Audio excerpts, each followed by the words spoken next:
Tonight we descend beneath the roar of Rome, beneath the shining helmets, the painted shields, the cheering crowds, and the golden dust of the arena, into a world built not for glory, but for obedience.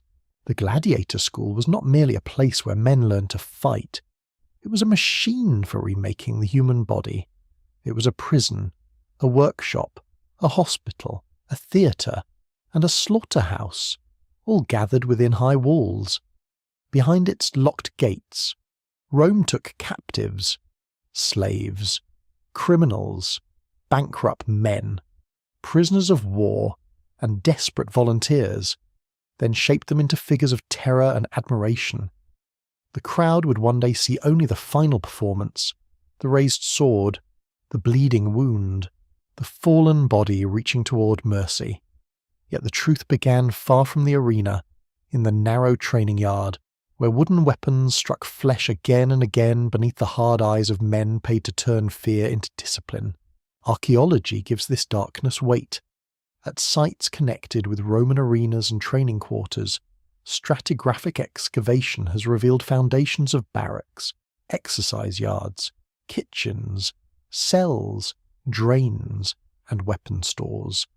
In the ancient city once buried under volcanic ash, the training ground near the theatre still preserves the shape of confinement. Small rooms open onto a central court, silent now, but once alive with the slap of sandals, the grunt of impact, the scrape of practice shields, and the barked commands of instructors. In these spaces, men slept close together, not as free athletes preparing for honourable contests, but as owned bodies whose strength had been measured, priced, and scheduled. The bones speak too, though softly, from the earth. Forensic study of gladiator remains has shown healed wounds, repeated trauma, powerful muscle attachments, and injuries consistent with close combat. Some skulls carry marks of sharp force. Some limbs show the evidence of strain, repair, and survival. Radiocarbon dating, isotopic analysis, and skeletal examination do not give us the full voice of these men, but they allow us to stand near them in a different way. They reveal that gladiators were not reckless but trained, not merely thrown into chaos but prepared with method, routine, and control. Their deaths may have entertained the city, but their training was practical, severe, and terrifyingly organised. The dark truth is that Rome did not want wild killers. Wild killers were wasteful. They died too quickly. They disobeyed. They ruined the spectacle. Rome wanted controlled violence, a blade that could be drawn before thousands and still follow the rhythm of the show. A gladiator had to know when to advance, when to retreat, when to wound, when to spare, when to bleed dramatically, and when to die with the posture expected of him. He was trained not only to kill, but to make killing readable to the crowd. Imagine the first morning inside such a school. The dawn comes pale over tiled roofs. The air is cold. The yard smells of sweat, oil, damp straw, old blood, and boiled grain. Men rise from hard sleeping spaces. Some are scarred veterans. Some are new arrivals with fear still fresh in their eyes. A few may have signed themselves into this life, believing fame and prize money could lift them from hunger. Others were sold into it, or condemned into it, or taken from distant wars and brought in chains through the roads of empire. All now belong to a system that measures courage in coin and survival in public applause. Their first weapons are not the shining steel of legend. They are wood, heavy, blunt, unforgiving wood. The recruit learns to grip, to step, to keep his balance, to hold the shield close, to strike without overreaching. He learns that a careless movement opens the ribs. He learns that panic wastes breath.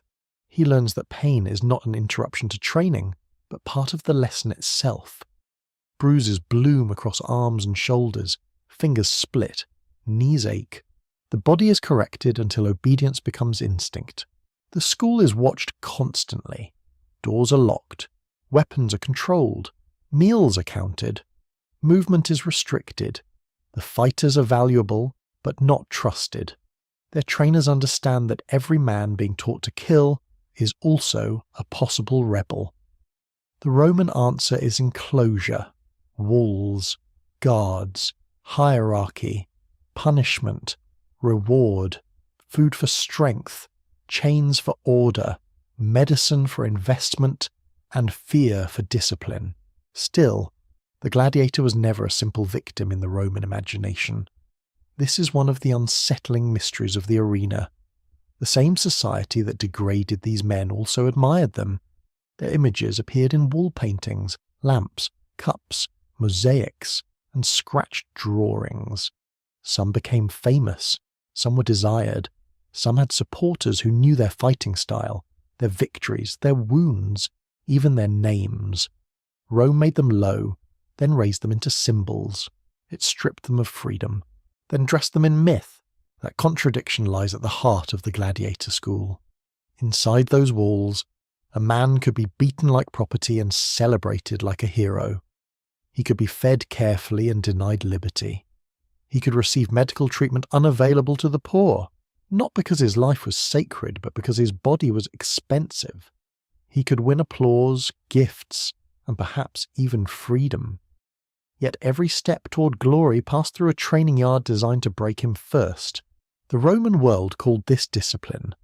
We may call it something colder. It was the art of turning suffering into public order. Every lesson in the school served the arena, and every arena served Rome's deeper hunger. The crowd came to see courage, but also control. It came to watch death, but also to feel the state's power over death. The gladiator knelt in the sand as a living question. Who owns the body? Who commands fear? Who decides whether a man rises or falls? Still, for the most part, secrets remain hidden. We can measure wounds, map barracks, identify diets, compare weapons, and study the ruins with careful scientific eyes. Yet we cannot fully recover the thoughts of the recruit lying awake on his first night, listening to the breathing of men who might one day stand opposite him with sharpened steel. We cannot know whether he prayed, cursed, remembered home, or rehearsed in silence the movements taught to him under the Roman sun. What remains is the outline of a terrible education, not chaos, not simple murder, not mindless brutality. Something more disturbing, a disciplined school of death, built by one of history's most powerful civilizations, where men learned to master fear so that others might be entertained by it. So, before you get comfortable, take a moment to like the video and subscribe to Kstas. But only if you genuinely enjoy what I do here. And as the night gathers around you, write down where you're watching from and the local time where you are now. The gate of a gladiator school did not open like the gate of a home. It did not promise welcome, kinship, or rest. It stood as a threshold between one life and another, between the uncertain freedom of the streets and the measured captivity of the training yard. To cross it was to enter a place where a man's name, body, strength, scars, teeth, height, and temper could be weighed like goods in a merchant's ledger. The journey often began in humiliation. Some arrived from war. They had once carried spears for their own kings, guarded mountain passes, ridden across cold plains, or defended stone towns at the edge of empire. Now they were marched through Roman roads in chains. Their old banners vanished, their gods silent in foreign air. Others came from the slave markets, where buyers examined muscle and limb with practical eyes. A broad chest, strong shoulders, and quick reflexes could condemn a man to the arena as surely as any crime. Some were criminals, sentenced not simply to die, but to be made useful before death. A few came willingly, though willing is a fragile word when hunger is near. Debt, disgrace, poverty, and ambition could all push a free man toward the oath of the gladiator. That oath was terrible in its simplicity. The recruit pledged to endure burning, binding, beating, and death by the sword. Such words were not poetic decoration. They described the legal surrender of the body. The man who spoke them accepted that pain would no longer belong to him alone. It could be commanded. It could be scheduled. It could be performed. At the school entrance, the first examination began. The new arrival was looked over by men who understood violence as a craft. They studied posture, reach, age, old injuries, and the movement of the eyes. Was he rash? Was he afraid? Did he resist orders? Did he carry himself like a soldier, a farm worker, a sailor, a thief? The body told stories before the mouth did. Calloused hands might speak of labour. A healed fracture might speak of past combat. A missing tooth might suggest brawls, hunger, or punishment. The masters of the school were not seeking beauty. They were seeking use. Then came separation. The recruit discovered that the school had its own geography of control. There were sleeping cells, narrow corridors, exercise grounds, storerooms, kitchens, and guarded exits. Nothing in this world was accidental. Space itself taught submission. A man could see the sky from the yard, but not walk freely beneath it. He could hear the city beyond the walls, carts rolling, sellers calling, animals braying, children laughing, but those ordinary sounds belonged to another realm. The school reduced life to routine, and routine reduced panic into obedience. The first nights were often the hardest, in darkness. The newly entered fighter lay among strangers whose bodies carried the marks of survival. Some muttered in sleep, some whispered prayers, some watched silently from the shadows. The air was thick with old sweat, lamp smoke, damp wool, leather oil, and the sour breath of men fed for strength rather than comfort. Beyond the doorway, a guard's steps passed at intervals. Somewhere in the compound, a chain might shift, or a man might groan from a wound reopened during drills. The recruit had to learn the ranks of this enclosed society quickly. Veterans held knowledge and danger, trainers held authority, guards held keys, doctors held instruments, the owner held the future. Every person around him could affect whether he ate, healed, fought, suffered, or lived. In such a place, pride could be fatal, but weakness could be just as dangerous. The new man had to become readable without becoming vulnerable. He had to show endurance without inviting cruelty. He had to learn when silence was safer than courage.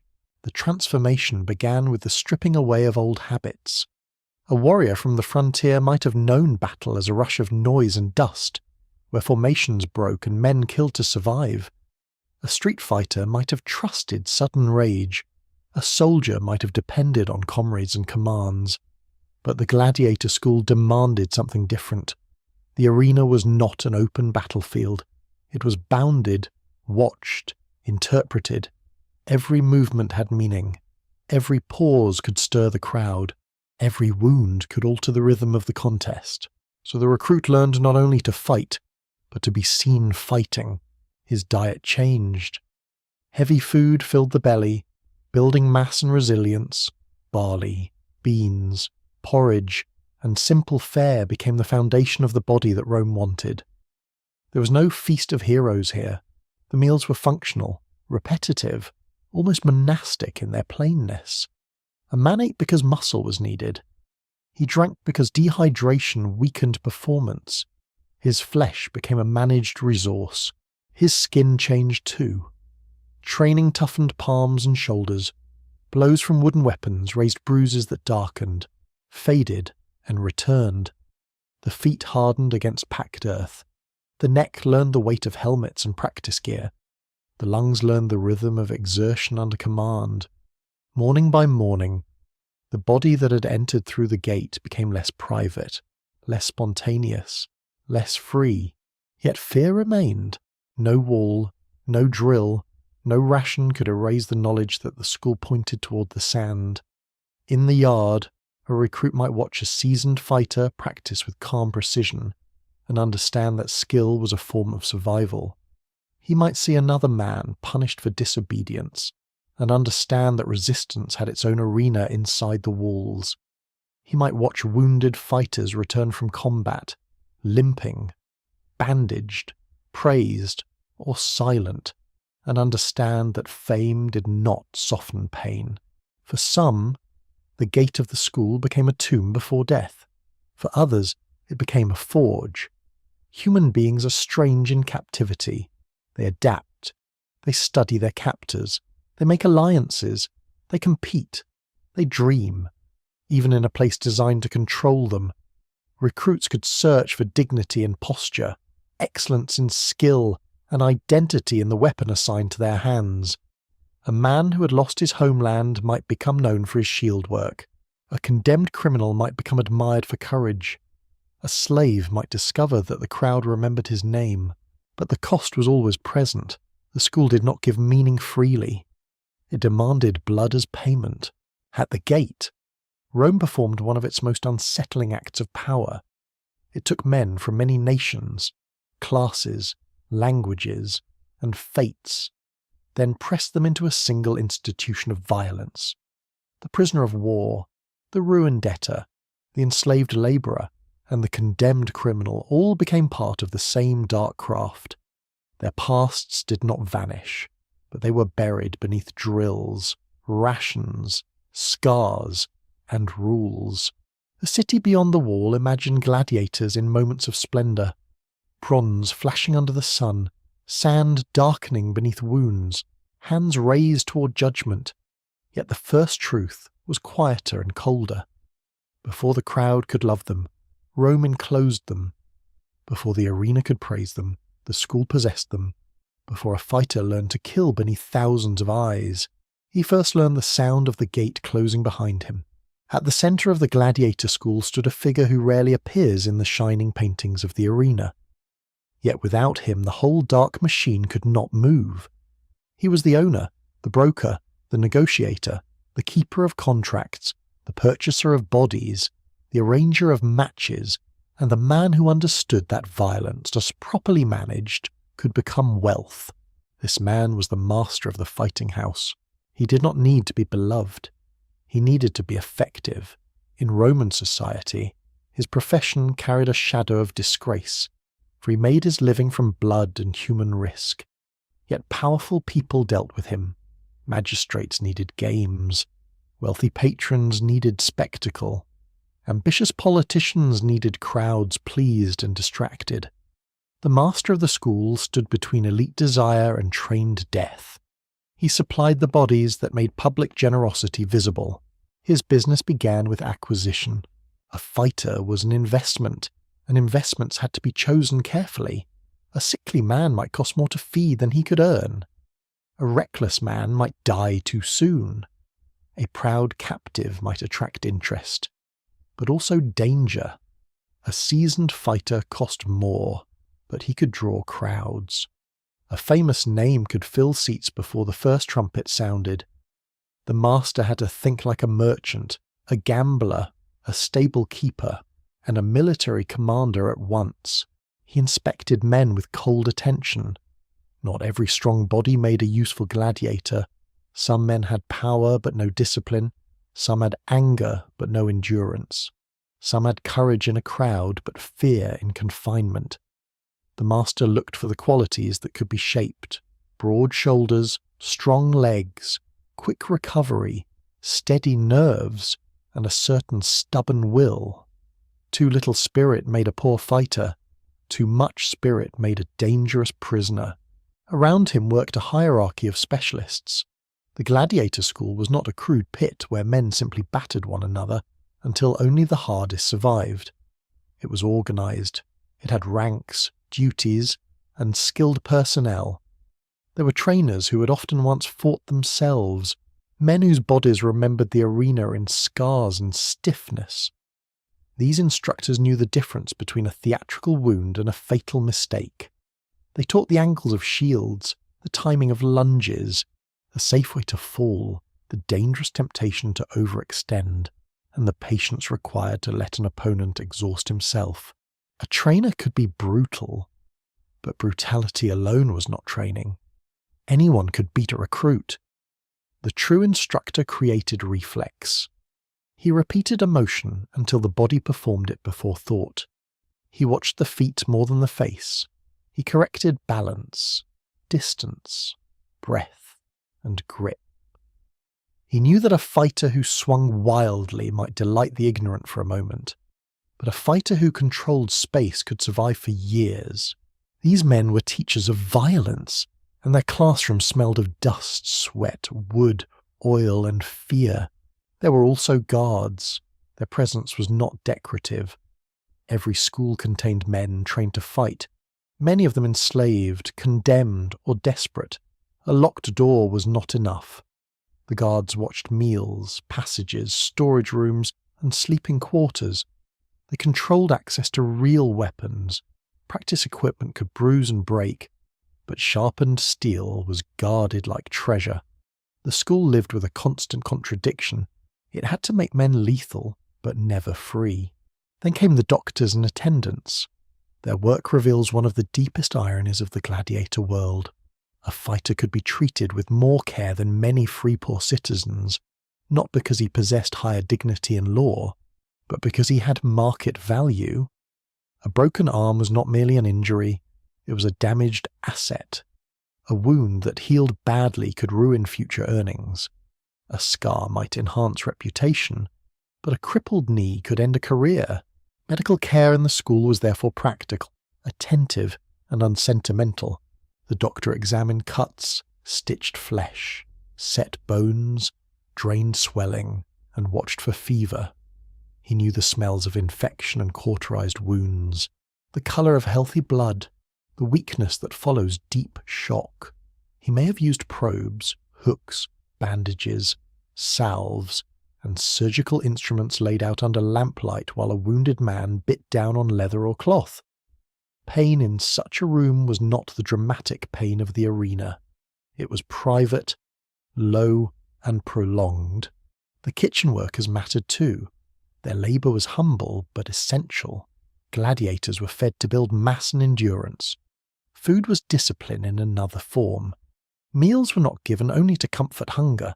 They were measured toward performance: grain, legumes, water, vinegar drinks, and simple, heavy fare helped produce the kind of body that could absorb punishment.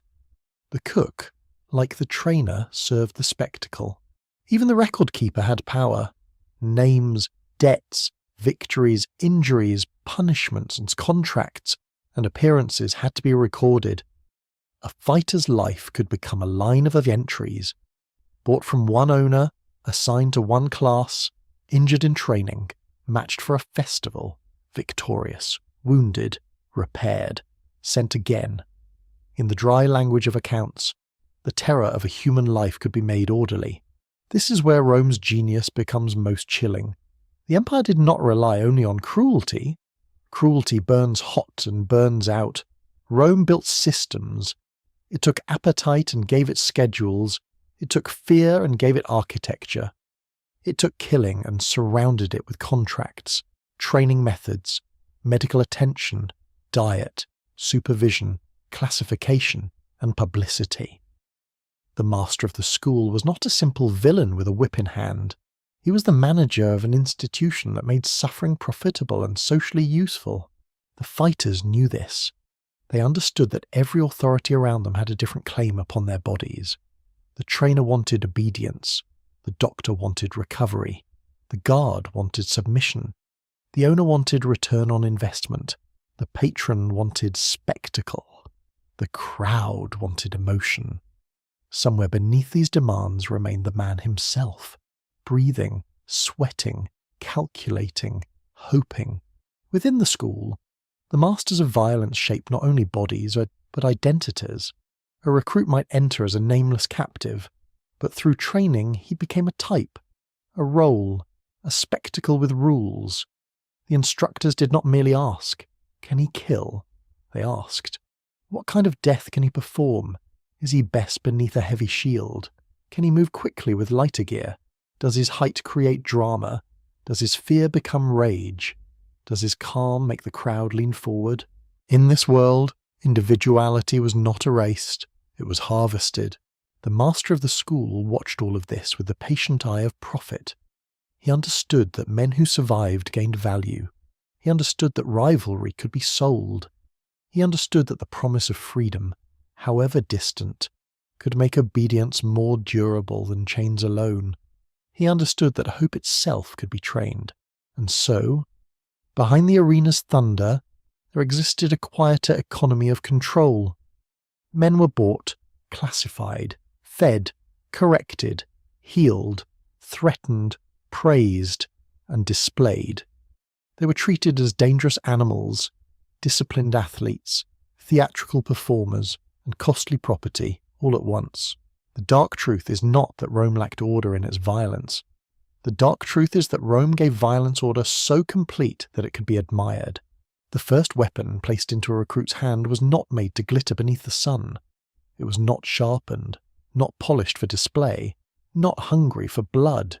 It was wood, dense and plain, heavier than the sword it imitated, built to humble the wrist and strengthen the arm. In that simple practice blade lay the first lesson of the Gladiator school.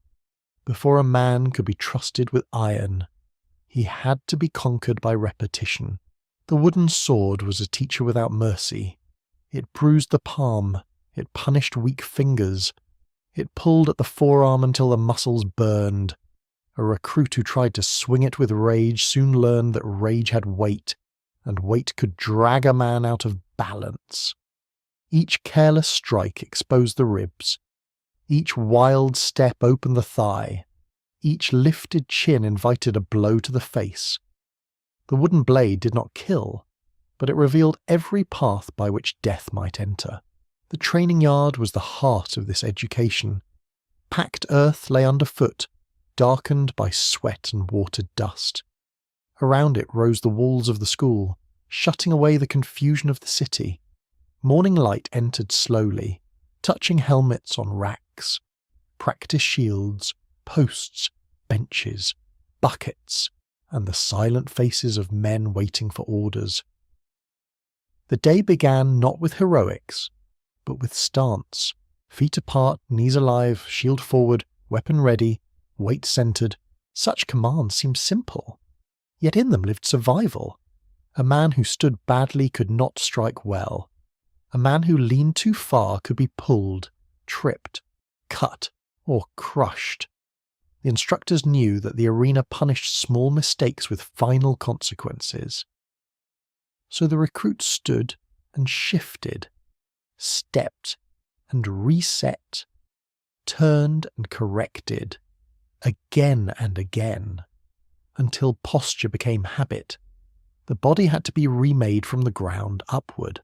Footwork came next, and footwork was a silent language. Advance without lunging, retreat without panic, circle without crossing the feet, hold the distance where your weapon speaks and the enemy's weapon fails. The recruit learned that killing was not merely in the arm. It began in the heel, the ankle, the thigh, the hips, the breath. A badly timed step could make a strong man helpless. A small sidestep could turn danger into opportunity. The arena belonged not only to the powerful, but to those who understood space. The practice post stood in the yard like a wooden enemy that never tired. It received blows from dawn until dusk. Men struck at it with weighted swords, thrusting, cutting, recovering, shifting their shields, and striking again. The post taught distance more honestly than a human opponent, for it did not flinch, flatter, or forgive. It demanded precision. Strike too close, and the body jammed. Strike too far, and the blade glanced weakly. Strike without structure, and the impact travelled backward through the wrist and elbow, punishing the attacker. The shield was no less important. Many imagined the sword as the soul of the fighter, but in the training yard the shield often mattered more. It was wall, weapon, burden, and mask. A recruit learned to hold it until the shoulder trembled. He learned to push with it, hide behind it, strike with its rim, absorb impact, and create openings. The shield shaped the body as surely as the blade. It taught patience. It taught closeness. It taught the strange intimacy of combat, where two men might stand close enough to smell fear in each other's breath. Training did not begin at full speed. It moved slowly, almost ceremonially, through forms and corrections. A fighter rehearsed the same motion so often that the mind grew tired of it. And then, beyond boredom, the body began to understand. A thrust to the belly, a recovery behind the shield, a step to the right, a low guard, a turn of the shoulder, a feint, a withdrawal. Every movement had to return to safety. The foolish man thought only of striking. The trained man thought of what happened after the strike. There were drills in pairs. 2 recruits faced one another with blunt weapons, watched closely by instructors who missed little. At first, fear made them stiff, then frustration made them reckless. The wooden blades cracked against shields, arms, helmets, thighs. Dust rose around their feet. A man struck too hard and was punished. A man hesitated and was driven backward. A man lowered his guard and felt the blunt edge slam into his ribs with a lesson no speech could match. This was controlled pain, deliberate and instructional. The school could not afford to maim every recruit in training, but it also could not produce men unfamiliar with impact. The body had to learn that a blow was not the end of thought. A strike to the arm, a shield bash to the chest, a stumble, a fall, a cut lip, a ringing skull. All had to be endured without dissolving into panic. Pain was translated into information. Where did the opening come from? Which foot failed? Which hand drifted? Which breath was wasted? The instructors watched the eyes. A recruit's eyes betrayed him. Some looked only at the weapon and missed the shoulder that guided it.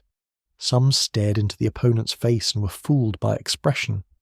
Some blinked at every false movement.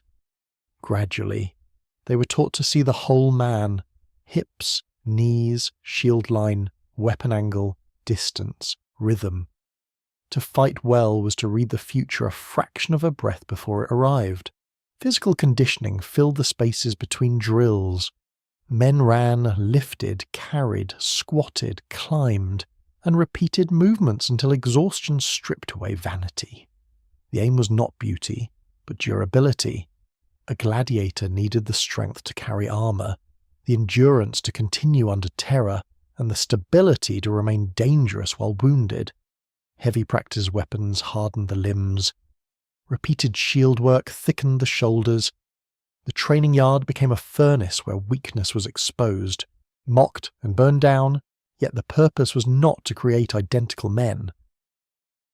As instructors observed each recruit, they began to sort bodies into possible futures. A tall man with reach might be trained for one style. A compact man with powerful legs might suit another. A quick, nervous recruit could be sharpened into speed, while a heavier man could become a fortress behind a shield. The school studied each body like raw material. It didn't ask who a man had been. It asked what kind of spectacle he could become. The wooden sword was part of this sorting. Under its weight, truth appeared. Some men tired quickly. Some learned fast. Some had courage but no rhythm. Some had patience but no aggression. Some struck beautifully until struck back. Some became calmer as the drill grew harder, and those men were noticed. In the world of the school, calm under pressure was more precious than fury. By evening, the yard carried the marks of the day. Footprints crossed and recrossed the dust. Practice posts were scarred with fresh cuts. Shields lay dented. Men washed bruised limbs with cold water. The wooden sword, that plain instrument of correction, returned to its rack. It had not opened a vein. Yet it had carved deeply into the recruit's future. Still would come later for those who endured. The shining blade was not the beginning of the gladiator's art. It was the reward and the threat at the end of countless hours of wooden discipline. Rome understood something ancient and severe. Killing in public required more than strength. It required obedience so deeply trained that, when fear rose and the crowd roared, the hands still knew what to do. The body of a gladiator was not left to chance. In the hidden economy of the school, flesh was shaped with the same practical attention given to weapons, armor, gates and schedules. A sword might be sharpened, a helmet repaired, a shield patched with new leather, and so too a fighter's body was built, fed, inspected, hardened, and restored. Not because Rome was merciful, but because a trained fighter represented money, labour, and spectacle stored in human form. To understand the gladiator school, one must look not only at the blade, but at the bone. Human remains associated with gladiatorial contexts reveal lives marked by effort and impact. Skeletal analysis can show powerful muscle attachments, where repeated training pulled at the bone year after year. It can show healed fractures, damage to joints, cut marks, blunt trauma, and the strange testimony of survival written into the skeleton itself. A wound that healed tells us a man lived long enough to carry the memory of it. A fracture that knitted badly tells us pain could become permanent. A skull marked by violence tells us how close death stood beside training and performance. The body was both vulnerable and disciplined. It had to absorb punishment without failing too soon. The skin could split, but the fighter had to continue. The ribs could bruise, but breath had to remain steady. A shoulder could ache beneath the weight of shield and armour, yet the arm still had to rise. The school did not merely train men to strike. It trained them to endure the consequences of being struck. Food played a central role in this transformation. The diet of gladiators was famous even in antiquity for its heavy reliance on grains and legumes. Barley, beans, porridge, and simple plant-based meals filled the stomach and laid mass upon the frame. This was not the delicate diet of aristocratic dining rooms, where sauces, fish, fruits, and wine might display refinement. It was practical food, repeated again and again, designed to sustain labour and produce a body with reserves. A thickened body could be useful in combat. A layer of flesh over the muscles might protect against shallow cuts, slowing a blade before it reached deeper vessels. It could also help a fighter survive the bruising impact of training and arena blows. This does not mean gladiators were soft or careless. They were powerful men, conditioned by labour and drills. But their strength may have been wrapped in a body deliberately maintained for resilience rather than sculpted for beauty. Imagine the evening meal in the school, large pots steaming in the dim light, the smell of boiled grain rising with damp heat, wooden bowls passed from hand to hand, men eating in silence or low conversation, bruised from practice, hungry from exertion, watched by those who measured not only behaviour but consumption. Food was comfort, but also control. It reminded the fighter that his strength came through the institution that owned him. Even nourishment was a chain, only softer than iron. Water and mineral mixtures may also have mattered. Ancient writers speak of ash drinks used by fighters, and modern analysis has encouraged the possibility that mineral replenishment helped restore bodies after violent effort, whether taken as medicine, tonics, or routine. Such practices belong to a broader truth. The gladiator's body was monitored. Exhaustion, fracture, swelling, fever, and weakness were not private concerns. They affected profit and performance. The daily inspection of bodies must have been intimate and unsentimental. Trainers looked for hesitation in movement. Doctors looked for heat in a wound, swelling near a joint, a limp that worsened, a bruise that spread dangerously, a breath that came too shallow. A fighter's body was read like a tablet. Each mark had meaning. A purple swelling might mean a short rest or a harsher correction. A cut might require cleaning, binding, and return to practice. A deeper injury could remove a man from the roster until he was useful again. The medical room of the school was one of its most haunting chambers. There, the romance of combat vanished, no crowd roared, no trumpet sounded, no painted shield caught the sunlight. There was only the injured body under human hands, bronze instruments, linen bandages, needles, hooks, knives, salves, vinegar, oil, and the smell of blood warmed by fever. A man who stood like a hero in sand might tremble on a table when a wound was washed. Roman medicine was a mixture of observation, inherited theory, practical skill, and hard experience. In a gladiator school, the physician would have seen trauma constantly.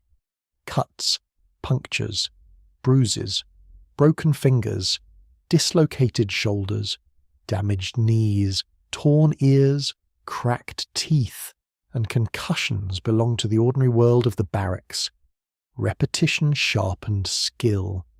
A doctor who treated fighters learned which wounds killed quickly, which could be managed, which demanded rest, and which meant that a man's fighting future was ending. The paradox deepens. A poor free labourer in the city might suffer injury with little care. A slave in a field might be worked until broken. But a trained gladiator could receive careful treatment because his body had a price. The school protected him as property. It restored him as equipment. It preserved him so he could be risked again.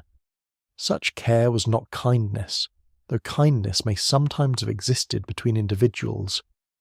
It was investment wearing the mask of concern. The body itself learned the school's logic. Skin toughened where straps rubbed. Calluses formed under weapon grips. The neck strengthened beneath helmets. The back adapted to armour. The legs became accustomed to low stances, sudden drives, and the grinding pressure of movement on packed earth. Pain became familiar terrain. Not pleasant, not harmless, but known. The experienced fighter could distinguish fatigue from danger, soreness from injury, fear from warning. Training also worked upon breath. In combat, breath is life measured in invisible units. A man who loses breath loses judgment. A man who panics breathes high and fast, feeding terror. The school taught steadiness through repetition and exhaustion. Fight tired, step tired, guard tired, rise tired, continue when the chest burns and the mouth tastes of iron. The arena didn't pause because a man was winded, and so the training yard could not treat fatigue as an excuse. Sleep was another part of the body's discipline. It came under conditions of noise, confinement, fear, and pain. Men slept near rivals and comrades, near sickness and memory. Near the guarded weapons they were not permitted to touch freely. Rest restored strength, but it was never entirely free. The body might sleep, while the institution still possessed the night. The science of the gladiator's body reveals a grim sophistication. Rome understood, perhaps without the language of modern physiology, that bodies could be engineered through diet, routine, punishment, repetition, medical care, and psychological pressure. It understood that survival in combat depended on more than bravery. It required weight, stamina, reflex, scar tissue, healed wounds, thickened habits, and the mysterious capacity of human flesh to adapt to hardship. Yet no body, however trained, could be made invincible. Under the helmet was a skull that could crack. Behind the shield were lungs that could fail. Beneath layers of strength were organs as fragile as any man's. The school could harden flesh, but not remove mortality. It could build a fighter into something fearsome, but the blade still sought softness. The body remained the final truth, and so the gladiator stood as one of Rome's most unsettling creations, fed like an athlete, guarded like a prisoner, repaired like machinery, admired like a hero, and spent like currency. His muscles carried the labour of the yard. His bones carried the archive of violence. His scars carried the arithmetic of survival. Every meal, bruise, bandage, and breath brought him closer to the terrible purpose for which his body had been made. In the gladiator school, a weapon was never only a weapon. It was a destiny assigned to the hand. It gave shape to the body, rhythm to the feet, meaning to the costume, and identity to the man who carried it. A sword could cut flesh, but a weapon class cut deeper than flesh. It turned a captive or condemned man into a recognizable figure in the grand theatre of Roman violence. The school did not train every fighter in the same way. Rome loved contrast. A contest between two men armed alike could be skillful, but a contest between opposites could become drama. Heavy against light, shield against speed, net against blade, armor against agility, distance against closeness. The crowd wanted not only blood, but story, and each weapon carried a story before the fight even began. A recruit assigned to heavy shield work entered a world of burden and pressure. He learned to live behind a curved wall of wood and leather, to drive forward with the body low, to make himself difficult to reach. His training demanded patience. He could not waste strength in wild pursuit. He had to close space steadily, trapping the opponent, cutting off escape, turning defense into a slow advance. The shield was not passive. It struck, shoved, blinded, and smothered. Its edge could jar bone. Its face could hide intention. Behind it, the fighter became a moving fortress. His sword was short, direct, and intimate. It did not promise grand sweeping arcs. It demanded closeness. Thrusting distance was a dangerous distance, where breath mixed with breath, and a single mistake became fatal. The heavy shield fighter trained to survive inside that narrow world. His arms stayed guarded, his hips drove the blade, his eyes measured gaps under the opponent's guard. His whole craft was built upon the terrifying patience of a man who intended to come near enough to end the matter. Another fighter might be trained with the lighter equipment, given speed instead of mass. His lesson was movement. He could not receive impact in the same way. He had to avoid, angle, provoke, and escape. His feet became his shield. He learned to tempt the heavier man into overreaching, to make strength become exhaustion, to circle where the crowd could see the chase unfold. There was elegance in this danger, but also terrible risk. One failed step could trap him against the boundary. One misjudged retreat could place him under the shield and blade of a stronger opponent. Then there was the net fighter, among the most theatrical figures of the arena. His equipment seemed strange beside the clean certainty of sword and shield. A weighted net, a long trident, a dagger for the moment when distance collapsed. To the crowd, he appeared almost like a fishman from a nightmare, lightly armoured, exposed, agile, and vulnerable. Yet his style required discipline of a high order. A net thrown badly was not merely wasted, it could become a death sentence. The net had to be controlled like a living thing. The fighter trained to gather it, cast it, retrieve it, conceal intention, and use its threat as much as its actual grip.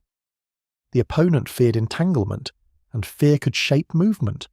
A net did not need to fall perfectly every time to matter. Its presence changed the geometry of combat. It made the armoured opponent hesitate, rush, retreat, or raise the shield too soon. The net fighter learned to read that hesitation and punish it with the trident's reach. The trident offered distance, but distance was fragile. A thrust could hold an enemy away, yet once the enemy crossed inside its length, the weapon became awkward. So the net fighter drilled withdrawal, pivot, recovery, and sudden dagger work. He trained in a state of tension between space and disaster. His nearly bare body made every mistake visible. The crowd saw his danger more clearly than that of a man hidden under bronze. He carried vulnerability as part of the performance. Other fighters wore helmets that transformed the human head into something almost mythic. Some helmets had broad rims, high crests, face guards, narrow eye openings, and heavy metal surfaces that distorted the wearer's breathing. Inside such a helmet, the world narrowed, sound changed, vision became limited. The fighter learned to turn the whole body to see, to trust memory of the arena's space, to endure heat and trapped air. A helmet protected, but it also imprisoned the senses. The training for each type shaped the mind differently. A man behind a large shield developed a sense of pressure and enclosure. A lightly armed fighter developed suspicion of stillness, always searching for angles. A net fighter learned patience, timing, and theatrical risk. A fighter with a long weapon learned to guard distance as though guarding his own life, because he was. The school understood that weapons create habits, and habits create men. Armour too was identity, a greave on one leg, an arm guard, a helmet crest, a shield shape, a loincloth, a belt, a bare chest. To modern eyes these details may appear decorative, but in the arena they were signs. The crowd could read them instantly. They knew what kind of contest was being offered. They understood the dangers built into the pairing. The body of the gladiator became a text written in metal, leather, cloth, and scar. The pairing of different weapon types also carried echoes of Roman imagination. Some styles evoked foreign enemies, old wars, conquered peoples, or mythic oppositions. Rome staged power by turning the memory of conflict into entertainment. The defeated world returned in costume, fighting for Roman eyes. Yet these identities were often artificial, shaped less by actual ethnic truth than by spectacle. A man did not need to be from a certain land to wear the image Rome associated with it. The school could dress him in a role, and the crowd would understand the performance. This made the gladiator both person and symbol. He was a man with hunger, fear, skill, private memories, and aching limbs. But in the arena he also became a type, a character, a living emblem of danger. His weapon told the audience how to watch him. It told them whether to expect pursuit, endurance, agility, entrapment, or crushing force. It made his possible death meaningful within the rules of the show. Training with a weapon meant learning its weaknesses as intimately as its strengths. The shield fighter knew how fatigue could lower the guard. The fast fighter knew how a retreat could become panic. The net fighter knew how a missed cast could expose him. The helmeted fighter knew how narrow vision could invite attack from the side. The long weapon fighter knew how quickly distance could vanish. The school drilled these truths without tenderness. A weapon that gave advantage also demanded payment. There must have been moments when a recruit resisted the identity assigned to him. A tall man might fear being placed in a role that exposed him. A proud man might resent a weapon seen as less honourable. A quick man might dread heavy armour. But the school was not built to honour preference. It observed the body and placed it where profit, spectacle, and training logic required. In time, the fighter either adapted or failed, yet adaptation could become mastery. The weapon that first felt foreign could become an extension of thought. The shield no longer dragged at the shoulder, the net no longer tangled in the fingers, the helmet no longer blinded completely. The sword no longer felt like an object held, but like a decision waiting in the hand. At the highest level, the fighter did not simply use his equipment, he inhabited it. This is the hidden severity of gladiator training. The school did not merely teach violence in general, it divided violence into roles, then carved those roles into bodies. Each fighter learned a narrow path toward survival, built around the equipment assigned to him.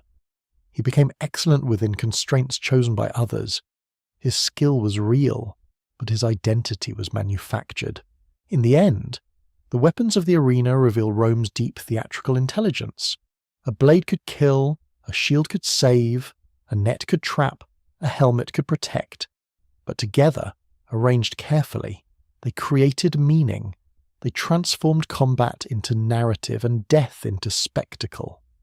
They allowed the crowd to see not two frightened men struggling in dust, but a drama of force, speed, fate, and judgment.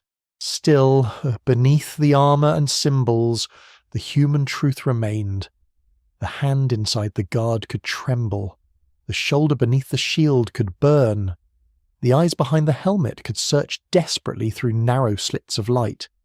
The weapon gave identity, but it did not remove fear. It only taught fear a shape. Discipline inside the gladiator school was not a single rule written on a wall. It was the air itself. It lived in the sound of keys at dawn, in the measured distribution of food, in the eyes of guards at doorways, in the silence that followed an order, and in the punishment waiting behind every act of defiance. The school trained bodies to fight, but first it trained them to obey. This was necessary for a reason Rome understood very well. A gladiator school contained armed knowledge, even when real weapons were locked away. The men inside knew how to strike, grapple, endure pain, and act together under pressure. Many had little to lose. Some had already survived war, enslavement, condemnation, or ruin. A place that taught such men violence also feared them. Therefore, discipline was not an accessory to training. It was the foundation upon which the whole institution stood. The day began under command. Sleep ended not when a man wished to rise, but when the school required it. The waking body belonged immediately to routine.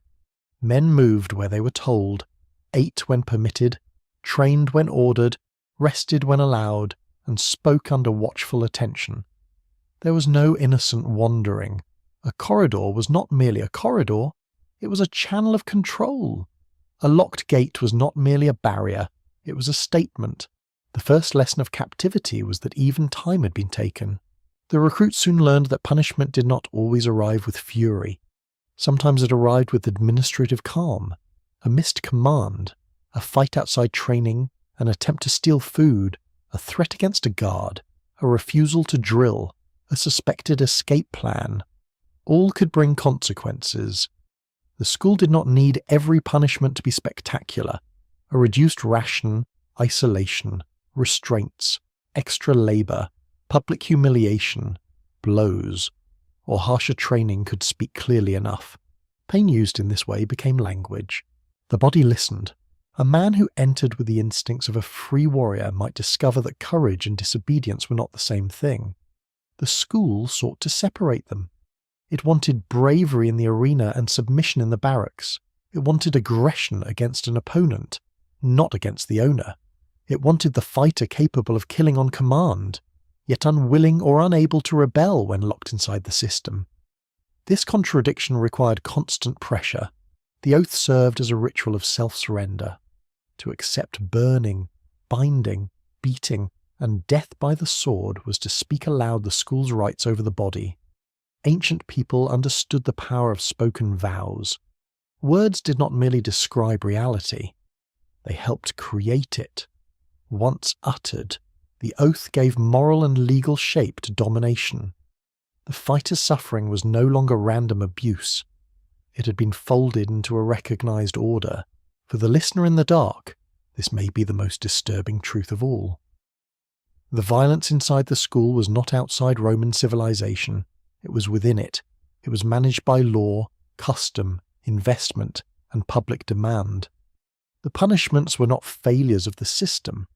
They were tools of the system. Rome did not imagine itself as descending into savagery when it disciplined gladiators. Rome imagined itself as maintaining order. Surveillance was constant. Men were watched in the yard, at meals, in rest periods, near the training equipment, near the sleeping rooms. Guards learned faces and temperaments. Trainers noticed rivalries. Informers may have existed among the fighters, rewarded for whispers. A joke spoken too loudly, a lingering glance toward a gate, a sudden friendship among men from the same homeland. All could attract attention. In a place where rebellion was always possible, suspicion became routine. The architecture helped. Small cells limited privacy. Central yards made bodies visible. Gateways controlled movement. Storage rooms kept weapons under lock. Narrow passages could be guarded by few men. The school was built not only to train fighters, but to prevent them from becoming an army.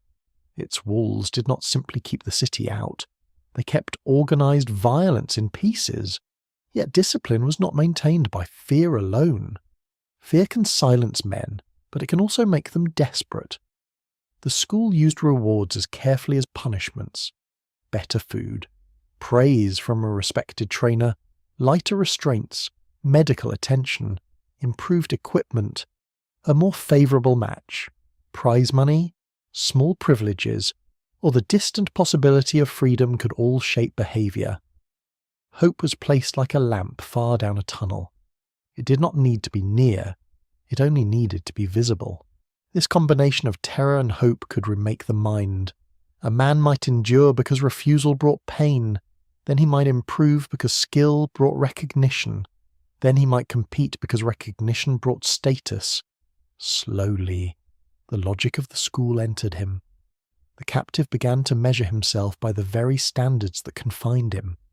He learned to take pride in endurance, precision, victories in practice, and the respect of men who had once terrified him. Such transformations were not simple. Inside one body, hatred and ambition could live together. A fighter could curse the owner and still crave the praise of the trainer. He could despise the arena and still fear disgrace within it. He could dream of freedom while building the skills that made his captivity profitable. Human beings survive by forming meanings even in cruel places, and the school exploited this deep human capacity. Isolation was another weapon. The fighter was cut away from ordinary family life, civic identity, and daily freedom. He lived among men who shared his danger, yet also competed with him for survival and reputation. His world shrank until the school's judgments felt enormous. A trainer's approval could matter because there were few other voices. A defeat in practice could burn because the yard had become the measure of existence. Confinement magnified every hierarchy. Still, solidarity could not be fully prevented.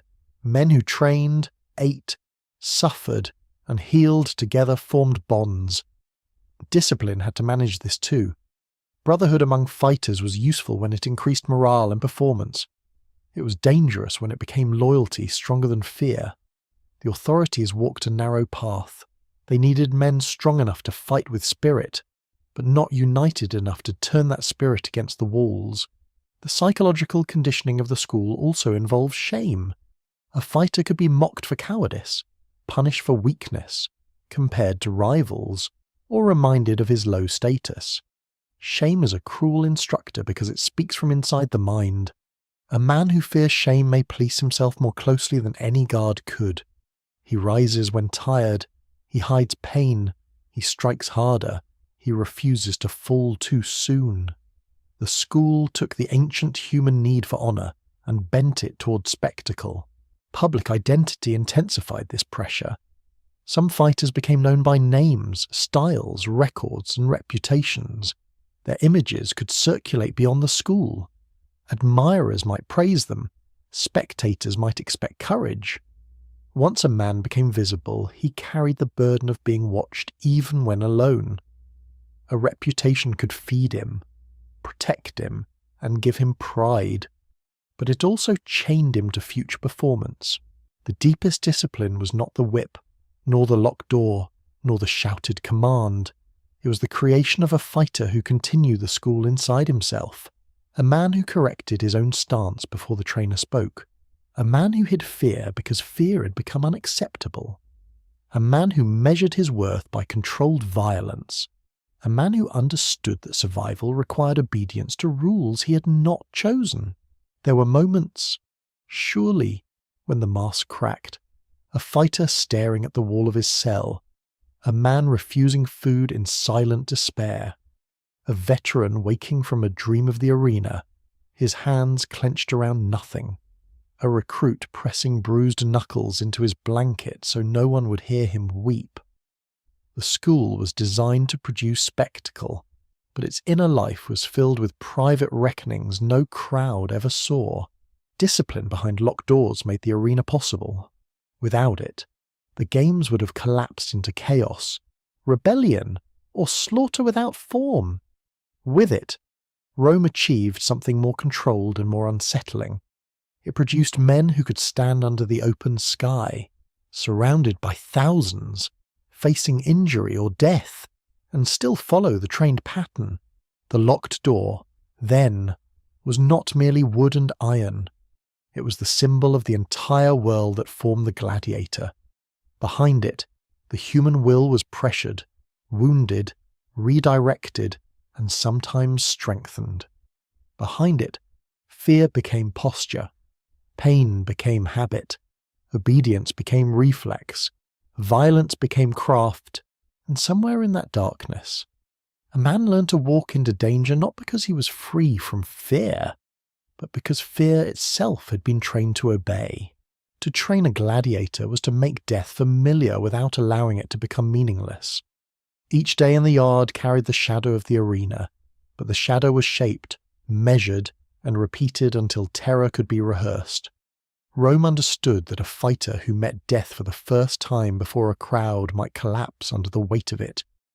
So the school brought death close in smaller forms, again and again, until the mind learned its outline. Practice began with living opponents, but the lesson was not simple aggression. The recruits were not encouraged to fall into blind fury. Fury wastes the arm, narrows the eye, and empties the lungs. Instead, they practiced sequence, threat, response, advance, recovery, feint, strike, guard, fall, rise, withdraw.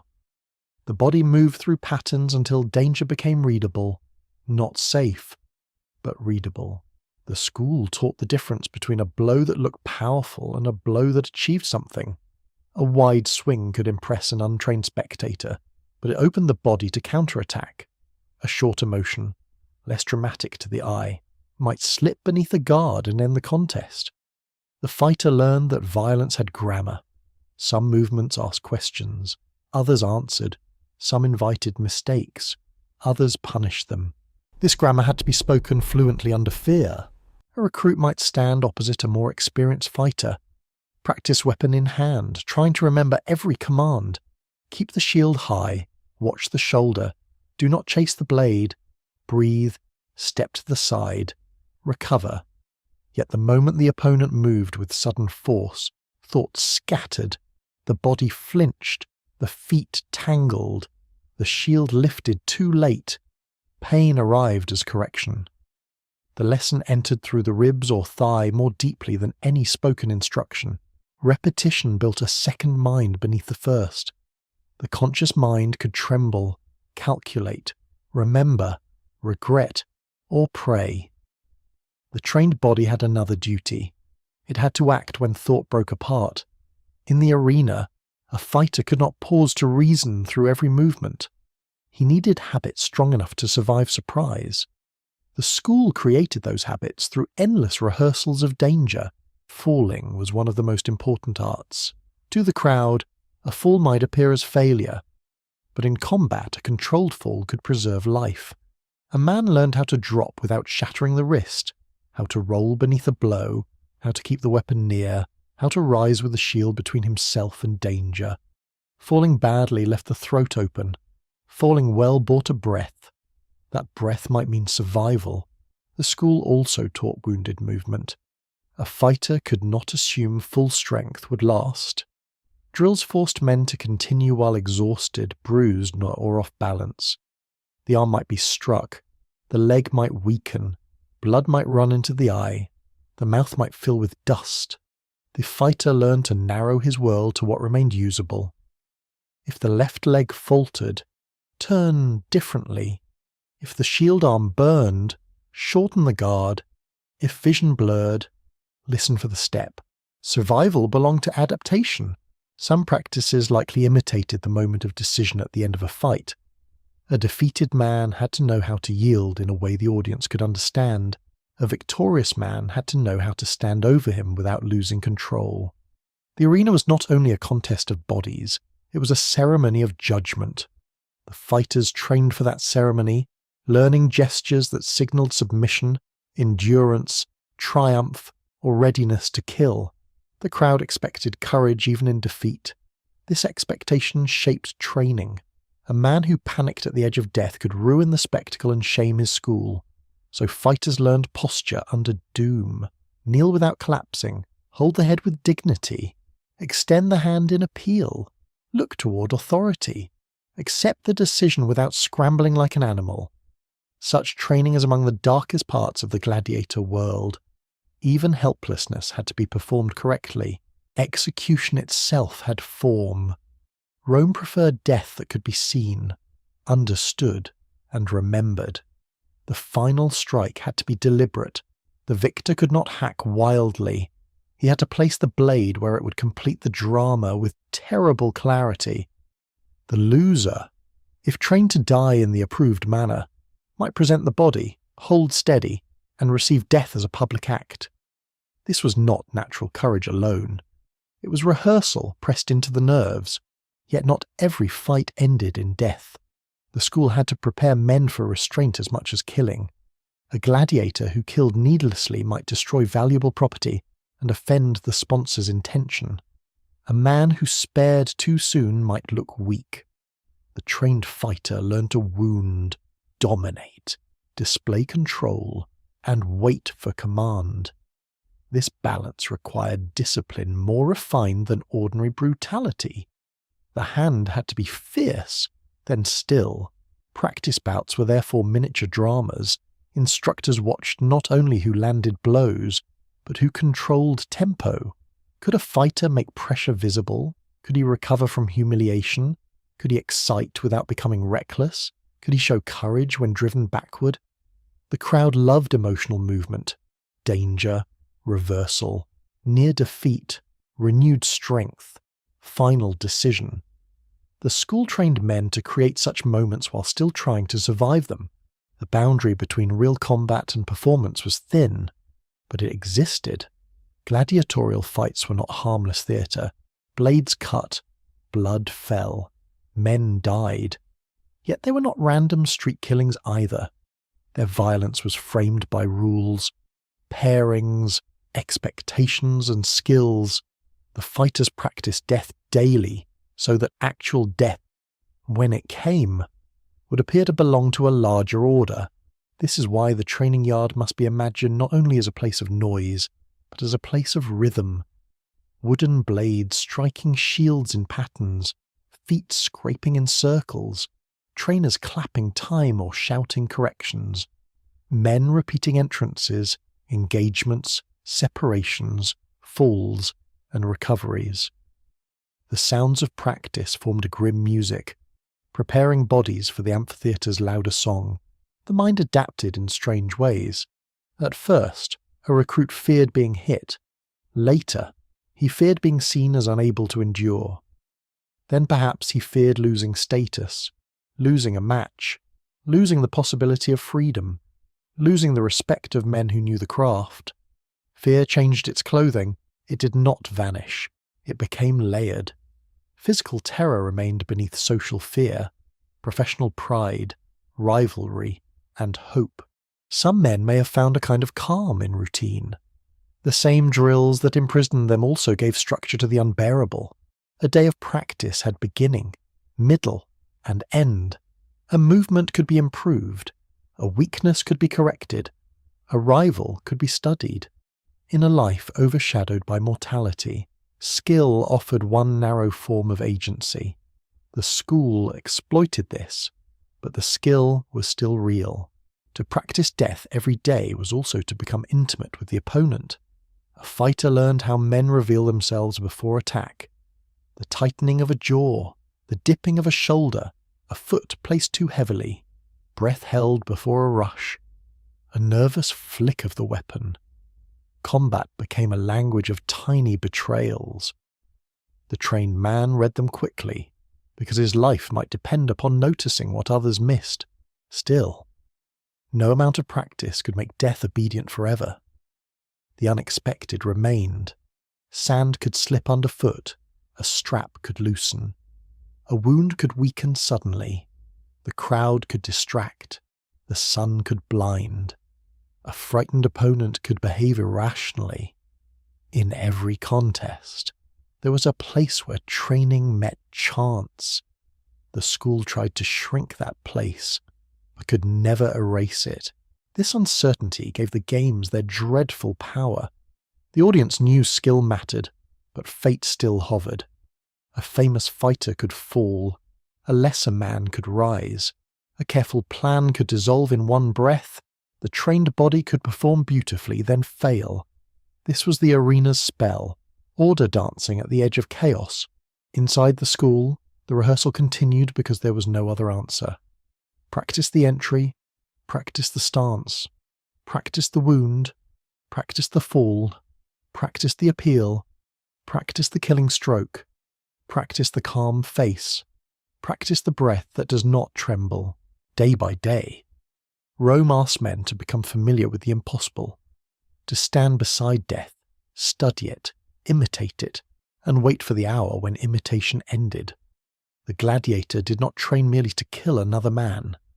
He trained to meet the gaze of death without looking away, because in that gaze Rome believed it could see courage, order, punishment, entertainment, and power, all reflected together in the sand, among the locked rooms, guarded corridors, bruised bodies, and disciplined routines of the gladiator school. There existed something Rome could never fully command.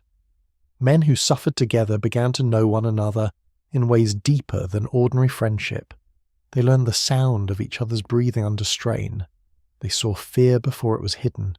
They watched wounds being washed, tempers breaking, pride rising, and grief swallowed in silence.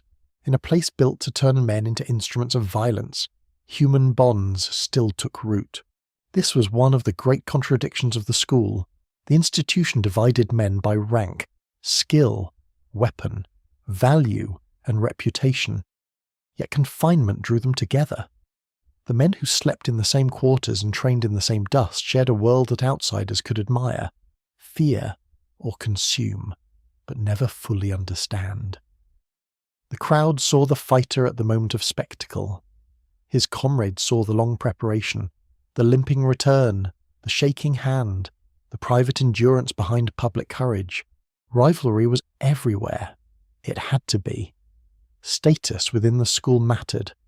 A skilled fighter received respect, better chances, perhaps better treatment, and the attention of trainers. A weak fighter could become a target for contempt. Practice itself created comparison. Who stood firm? Who retreated too soon? Who learned quickly? Who lost control when struck? The yard measured men relentlessly, and no one living inside its walls could escape that measurement. Yet rivalry did not prevent kinship. In fact, it may have sharpened it. Only a man who knew the craft could truly understand another man's excellence within it. A fighter might resent a rival and still respect him. He might fear facing him and still share food, jokes, memories, or advice. They were competitors, but also witnesses. Each carried proof of the other's reality. The school gathered men from many places. Some had been taken from distant frontiers. Some had grown up in Roman towns. Some had known farming villages, army camps, mines, ships, markets, or prisons. Their accents, customs, and memories differed, yet the institution pressed them into a shared language of gesture and survival. A shield raised at the wrong angle meant the same danger no matter where a man was born. A badly dressed wound smelled the same. A night before combat felt the same in every tongue. Communication in such a place must have been layered. Some men spoke common words across the empire. Others relied on signs, fragments, expressions, and the practical speech of the yard. Combat itself became a language. A nod before practice. A warning glance. A hand placed briefly on the shoulder. A laugh after a hard fall. A silence beside a wounded bed. In captivity, small gestures carried great weight. The bonds of the school were not always gentle. Men under pressure can be cruel. A newcomer might be mocked, tested, or struck. A frightened recruit might be hardened by those who believed softness endangered everyone. Veterans might guard their knowledge jealously, sharing only with those who earned respect. Brotherhood in such a world was not sentimental. It was forged in abrasion, like metal under a file. Still, the evidence of gladiator burial practices suggests that fighters could form communities that extended beyond the training yard. Inscriptions from gladiatorial contexts sometimes preserve names, records, and acts of commemoration. Burial societies and fellow fighters could honour the dead, marking graves with care that the legal status of these men might not seem to promise. A gladiator could be property in life, yet mourned as a companion in death. This matters deeply. It reminds us that the men inside the school were not only shaped by Rome, they also shaped meanings for themselves. The institution could assign a weapon, enforce an oath, regulate food, and schedule danger. But it could not fully prevent memory, affection, humour, loyalty, or grief. Even in a world of ownership, the fighters created forms of belonging. Imagine a veteran sitting near a younger man in the dimness after evening training. The younger recruit's hands are swollen from the wooden sword. His shoulder aches from shield drills. His pride is wounded more deeply than his skin. The veteran says little, perhaps only adjusts the way the boy wraps cloth around his fingers, or tells him to watch the opponent's hips rather than the blade. Such teaching might save a life. It might also create a debt no ledger recorded. There were surely friendships built upon shared survival. Two men who entered around the same time, endured the same punishments, and improved together might become like brothers. They might compete in the yard and still protect each other in the sleeping quarters. They might speak of home, of women, of children, of food once eaten in freedom, of landscapes no Roman wall could erase from memory. For a moment, under low lamplight, the school could not own the past. There may also have been love. Ancient sources hint that gladiators could be objects of desire, fascination, and erotic fantasy among the public. Inside the schools, where men lived in confinement and danger, intimacy could take many forms. Some relationships may have been tender, some transactional, some exploitative, some born from loneliness, some from admiration, some from the fierce need to be seen as more than a weapon. The historical record gives only fragments, and still, for the most part, secrets remain hidden. The nearness of death changes relationships. Words left unsaid in ordinary life may become urgent when each festival might remove a familiar face forever. A fighter going to the arena could leave behind more than equipment. He left behind unfinished conversations, rivalries unresolved, debts unpaid, promises made in whispers. Those who remained waited for news. Did he win? Was he wounded? Did he die well? Was his body returned? The return of the injured created another kind of bond. A man carried back from combat was no longer an image of spectacle. He was weight in the arms of others. He bled onto the hands of attendants and companions. He groaned, cursed, fainted, or stared with the strange emptiness that follows survival. Fellow fighters saw the cost directly. The crowd might remember only the moment. The school lived with the aftermath. Death in the school community demanded ritual. A fallen fighter could be remembered by his fighting name, his victories, his origin, his age, or the comrades who paid for his stone. Such acts were small rebellions against erasure. They said that this man was not only a body used for entertainment. He had been known, he had been named, he had occupied space in the memory of others. He had not vanished entirely into the appetite of Rome. The language of brotherhood must be handled carefully. Not every gladiator loved his fellows. Some betrayed, bullied, envied, or feared them. Some may have killed men in the arena with whom they had once shared meals. The same system that created closeness also forced unbearable conflicts. A man could be asked to harm someone whose courage he respected. He could survive because another did not. He could gain fame from another man's blood. This moral wound may have been one of the hardest to bear. Battle against an enemy is one thing. Combat against a fellow captive is another. The arena transformed shared suffering into public competition. It took men who understood each other's terror and made them perform violence for spectators.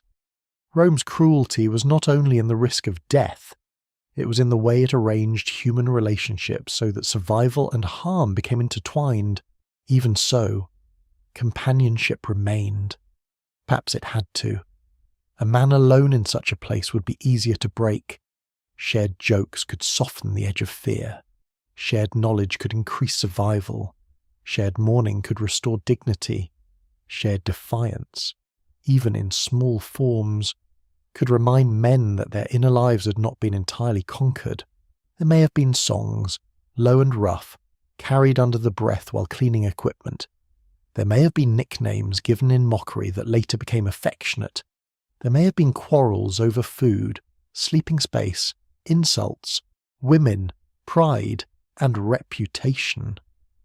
There may have been old men of the arena telling impossible stories to younger recruits, enlarging the past because memory was one of the few possessions no master could fully confiscate. In this hidden society, masculinity itself was reshaped. Roman spectators might admire the gladiator's courage while despising his legal status. Inside the school, men judged one another by standards born from direct experience. Endurance, steadiness, skill, loyalty, control under pain. A noble name mattered little in the yard if the body failed. A slave could command respect if he stood firm. In that narrow world, the hierarchy of Rome bent under the pressure of combat knowledge. The school was therefore both a prison and a brotherhood, both a marketplace and a community of the doomed. Its men were bought and sold, but also remembered. They were trained to injure one another, but also taught one another how to live longer. They were isolated from society, but built a society of their own within the walls. And this is why the story of the gladiator cannot be reduced to blood alone. Beneath the helmets and sand were human networks of care, rivalry, instruction, grief, and memory. The fighter was not only the opponent standing before a blade, he was also the man who shared water after training, who steadied a wounded companion, who paid for a grave marker, who carried a secret, who laughed in darkness because laughter was still possible. Rome turned men into spectacle, but it could not entirely strip them of their capacity to belong to one another. Behind the arena's thunder in the quieter shadows of the school, brotherhood grew where freedom had been taken, fragile as lamplight, stubborn as breath, and haunting as the names carved into stone. The medical world of the gladiator school was born from injury. It did not begin in clean marble halls, nor in quiet libraries, nor among philosophers discussing the balance of the human body beneath painted ceilings. It began with blood in the dust, with split skin, cracked bone, torn muscle, fevered wounds, and the urgent need to return damaged men to usefulness. The doctor of the arena lived close to violence. He did not study the human body as an abstract mystery alone. He met it opened, bruised, punctured, and trembling. He learned from men who had been struck by swords, crushed by shields, pierced by spears, thrown to the ground, burned by training, weakened by infection, or carried half-conscious from the sand. Each wounded fighter became a lesson in survival, and each failed treatment became a warning written in death. In such a place as medicine could be skilled without being gentle. A gladiator's wound had to be judged quickly. Was it shallow, dramatic, and survivable? Was it deep enough to threaten the great vessels beneath the skin? Had the blade entered the belly? Had the skull been opened?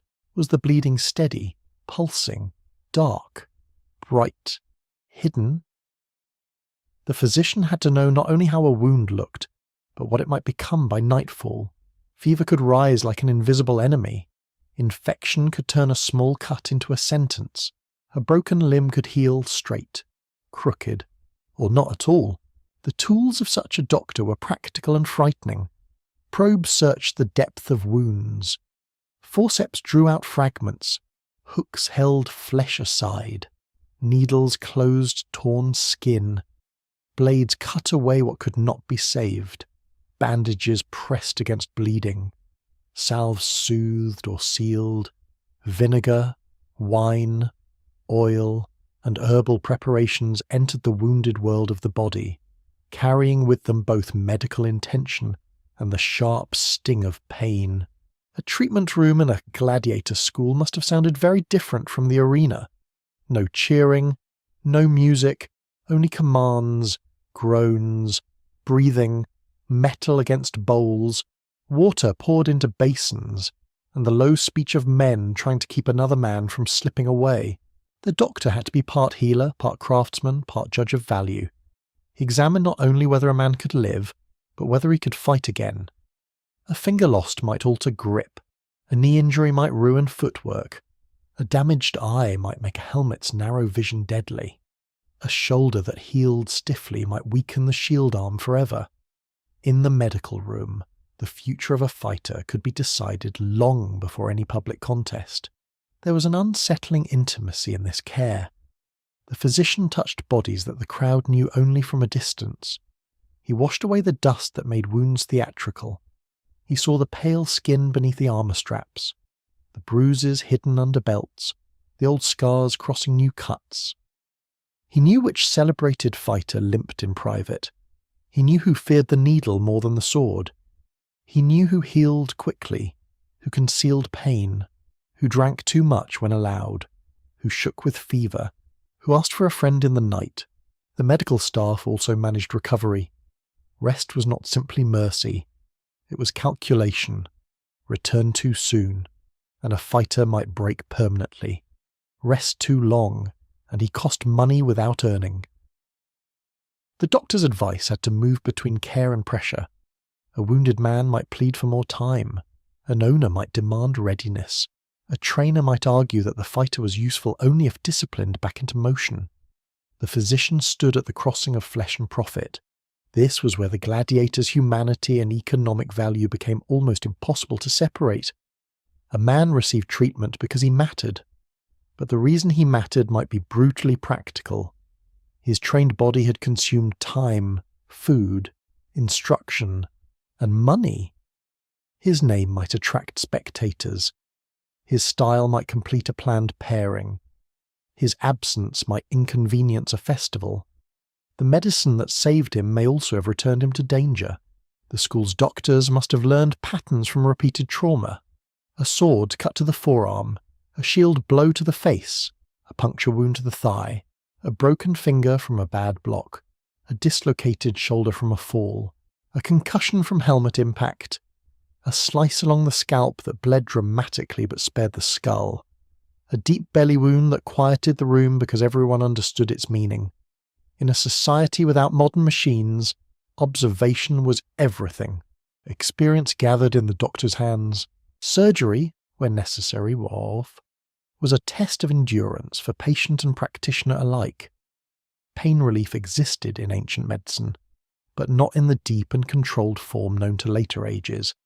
A man might be held down, he might bite leather, he might pray, curse, or lose consciousness. The doctor worked quickly because hesitation prolonged suffering and increased danger. The line between healing and torment was thin, and the patient crossed it because the alternative might be death. The treatment of fractures required patience. Bones had to be set, aligned, bound, and watched. Swelling had to reduce. Infection had to be feared. A badly healed bone could leave a fighter permanently weakened. In skeletal remains, healed fractures stand as quiet monuments to ancient medical decisions. They say that someone survived the blow, endured the setting, lived through the recovery, and carried the altered bone into the rest of his life. Bone remembers what flesh tries to forget. Diet entered medicine as well. Recovery demanded nourishment. Heavy grain meals rebuilt weight after blood loss and exhaustion. Mineral-rich mixtures may have been used to restore strength after intense exertion or injury. Water, rest, bandaging, and food formed a slow counterforce to the violence of training and combat. The school damaged and repaired, as if the fighter were a wall repeatedly struck and patched before the next siege. Some injuries were not visible. The head carried its own darkness. A blow to a helmet could rattle the skull. A fall could scramble memory. A fighter might rise and continue, only to vomit later, drift into confusion, or sleep too deeply. Ancient doctors knew that head wounds were grave, though they lacked modern language for all their consequences.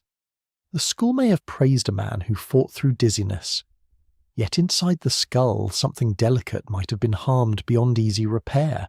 The mind itself needed care, though not always recognised as such. A man who had killed, nearly died, or watched a companion die might return altered. He might become reckless, withdrawn, restless, haunted by sudden anger, unable to sleep, or strangely calm in a way that frightened others. The Roman world had its own words for courage: fear, madness, shame, and fate. But the inner injuries of the arena often remain invisible to archaeology. No bone records the dream that wakes a man before dawn. No inscription fully captures the burden of surviving repeatedly when others do not. Yet doctors of the arena must have sensed these wounds, even if they understood them differently. They saw the veteran's eyes.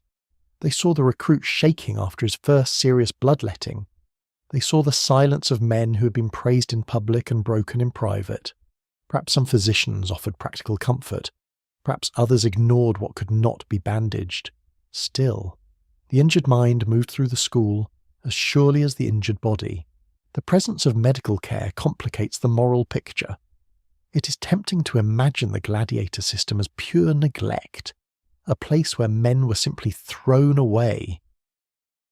But the darker truth is more organised.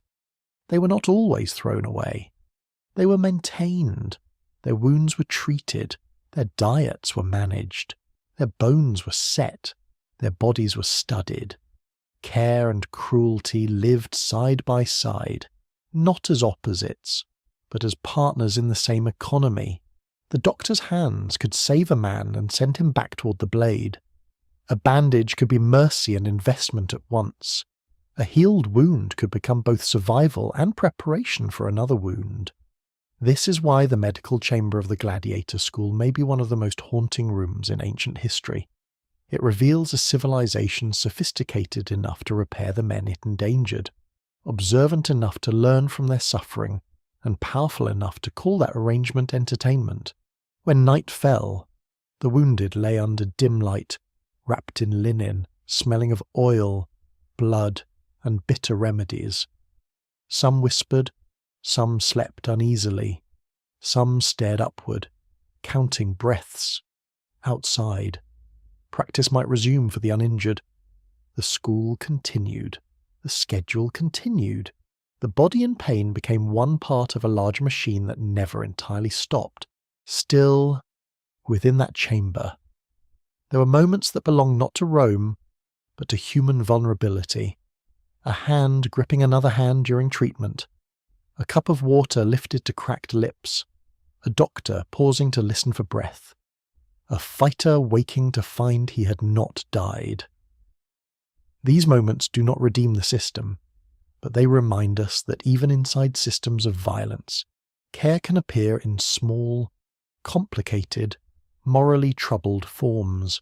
The doctors of the arena stood at the edge between life and spectacle. They knew the structure of the body because Rome kept breaking it. They learned to heal because the games demanded more bodies to risk. They preserved life in a place designed to spend it. And in every scar they closed, every bone they set, every fever they fought, they left behind one of the strangest truths of the gladiator world. Survival was not always freedom. Sometimes survival was only the beginning of being used again. The arena was a place of judgment long before the blade was raised. Its shape alone announced the power of Rome. Stone seats climbed upward in rings, gathering the city into one enormous human gaze. Entrances opened like mouths beneath the tears. Sand covered the central ground, pale in the morning light, ready to receive footprints, sweat, blood, and memory. The air held the smell of dust, animals, oil, incense, bodies pressed together, and anticipation sharpened by thousands of voices. For the gladiator, the arena was not merely a battlefield. It was a world of sight. Every movement could be seen. Every stumble travelled upward into the crowd. Every brave advance, every hesitation, every wound, every appeal, every final breath became public knowledge. There was no private courage there. Courage had to be displayed. Fear had to be mastered in the open. Pain had to be carried before witnesses. The fighter entered not only against an opponent, but beneath a vast tribunal of faces. The journey to the arena began in preparation. The body was washed, oiled, equipped, inspected. Armour was fastened, straps were tightened, helmets were checked, weapons were selected and controlled until the appointed moment. The fighter who had drilled in the enclosed yard now stood near the threshold of spectacle, hearing the roar beyond the walls like surf against cliffs. A man could feel the crowd before he saw it. The vibration passed through stone, through doors, through the chest. There may have been a procession. Rome loves ceremony. Fighters could be presented to the audience with the careful dignity of men offered to danger. To the spectators, this entrance was thrilling. To the fighter, it was exposure. The sun struck metal. Dust lifted under sandals. The arena opened wide around him, larger than the training yard, less forgiving than memory. The noise changed as the crowd recognized types, favorites, rivals, reputations. Some names were shouted. Some men entered as strangers. Some carried fame like another piece of armor. The arena organized death through ritual. There were officials, attendants, musicians, sponsors, and signs of authority. This was not a hidden killing in an alley. It was violence placed at the center of civic life, framed by law, rank, and spectacle. The sponsor gave the event its political meaning. The crowd gave it emotion. The fighters gave it flesh. At the beginning of a contest, there was often a measuring silence beneath the noise. Two men studied one another. The distance between them mattered more than the shouting above. Sand shifted beneath their feet. The helmet narrowed the world. The shield grew heavier. The weapon in the hand, so familiar from thousands of drills, now carried the possibility of irreversible action. Practice had been full of pain, but this was different. This was the point toward which all pain had been directed. The first exchange could reveal everything or nothing. A cautious probe, a sudden rush, a shield touched by a blade, a step backward to test pursuit, a feint toward the head, then a cut toward the leg. The crowd responded to visible danger, but the fighters perceived smaller truths. A weak grip, a slow recovery, a slight limp, a nervous breath, a shield held too high. Combat unfolded in layers, one for the spectators and another for those standing within reach of death. The trained fighter had to serve both layers. He had to survive the real opponent while remaining legible to the crowd. A purely practical movement might save him but seem dull. A theatrical movement might please the audience but expose him. The finest gladiators balanced necessity and display. They made skill visible. They allowed tension to build. They showed danger without surrendering to it. This was one reason gladiatorial combat held such power over Roman spectators. It presented courage under structure. The crowd saw men placed in mortal risk, yet not abandoned to chaos. There were pairings, rules, roles, and expectations. The audience could follow the drama because the fighters had been trained to make violence intelligible. Each advance and retreat created meaning. Each wound changed the story. The crowd itself became a force in the contest. Its sound could encourage, distract, shame, or intoxicate. A fighter driven backward might hear laughter, groans, or rising cries of support. A bold attack could bring thunder from the seats. A famous gladiator could draw emotion from thousands as if pulling a net over the whole amphitheatre. Yet the crowd was dangerous in its love. It admired courage, but demanded risk. It cheered survival, but hungered for the possibility of death. The sponsor watched too, seated in authority, visible to all. The games were never only entertainment. They were displays of generosity, hierarchy, and control. A magistrate or emperor who sponsored such violence stood as the giver of spectacle and the mediator of mercy. The crowd might shout its desire, but authority shaped the final outcome. The arena taught everyone where power resided. When a fighter was wounded, the arena changed its breathing. A cut across the arm could excite without ending the contest. Blood on sand made danger visible, and the crowd littered deeper into the moment. A deeper wound brought a different attention. The wounded man adjusted, concealed weakness if he could, or used it to lure overconfidence. Blood could frighten, but it could also stir fury. Some men became more dangerous when hurt, because caution had already failed them. Exhaustion was another enemy, slower than steel and just as deadly. Armor heated under the sun. Helmets trapped breath. Shields dragged on shoulders. Sand resisted movement. The roar of the crowd pressed against concentration. A fighter's legs might begin to dull and then betray him. The skilled opponent noticed. A contest could turn not from one brilliant strike, but from the gradual theft of strength. There were moments when the arena seemed to compress time. A weapon slipped, a man fell, a shield spun away. The crowd surged in sound. In such moments training either held or vanished. A fighter on the ground had heartbeats to recover. A standing opponent had heartbeats to decide. Officials might intervene if rules required it, but fate could move faster than authority. The sand was full of such sudden openings, little doors through which death entered. Not every fallen man was immediately killed. The arena's judgment often required a pause. The defeated fighter might raise a hand, hold a posture of surrender, or look toward the source of authority. The victor stood above him, weapon ready, chest rising, body charged with the power to end a life but not always the right to decide alone. This suspended moment was central to the Roman spectacle. It turned killing into judgment. The crowd spoke in waves. Some called for mercy. Some called for death. Their voices were not always guided by pity or cruelty alone. They judged performance. Had the fallen man fought bravely? Had he shown skill? Had he entertained? Had he offended expectation? A man could be spared because he had displayed courage worthy of admiration.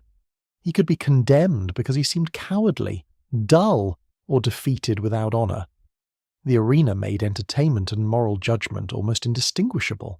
For the fighter waiting on his knees, such judgment must have been almost unbearable. His lungs burned, his wounds throbbed, dust clung to sweat. The world above him had become sound and sunlight. The decision of others now stood between breath and silence. In that posture, Rome's claim over the body reached its most visible form. The crowd had watched him fight. Authority now considered whether he should continue living. Mercy, when granted, did not erase captivity. It returned the fighter to the school, to treatment, to memory, to another possible contest.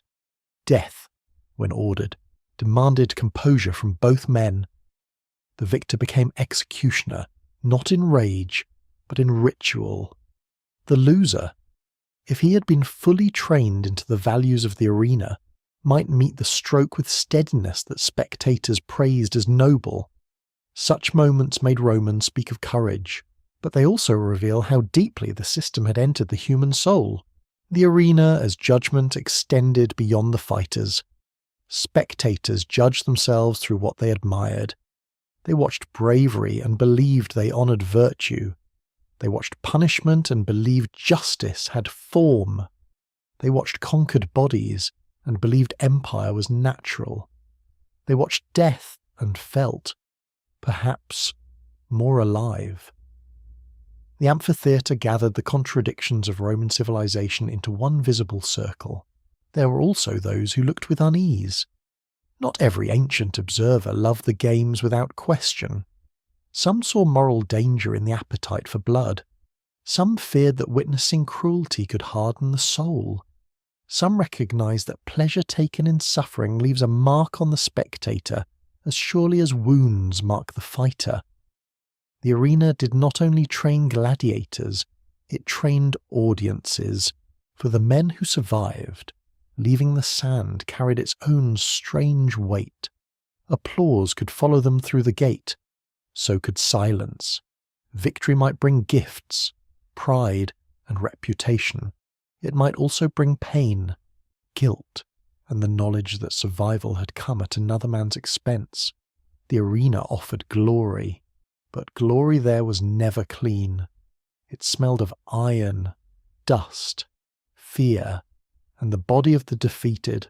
The public saw a contest that ended when the fighters left the sand.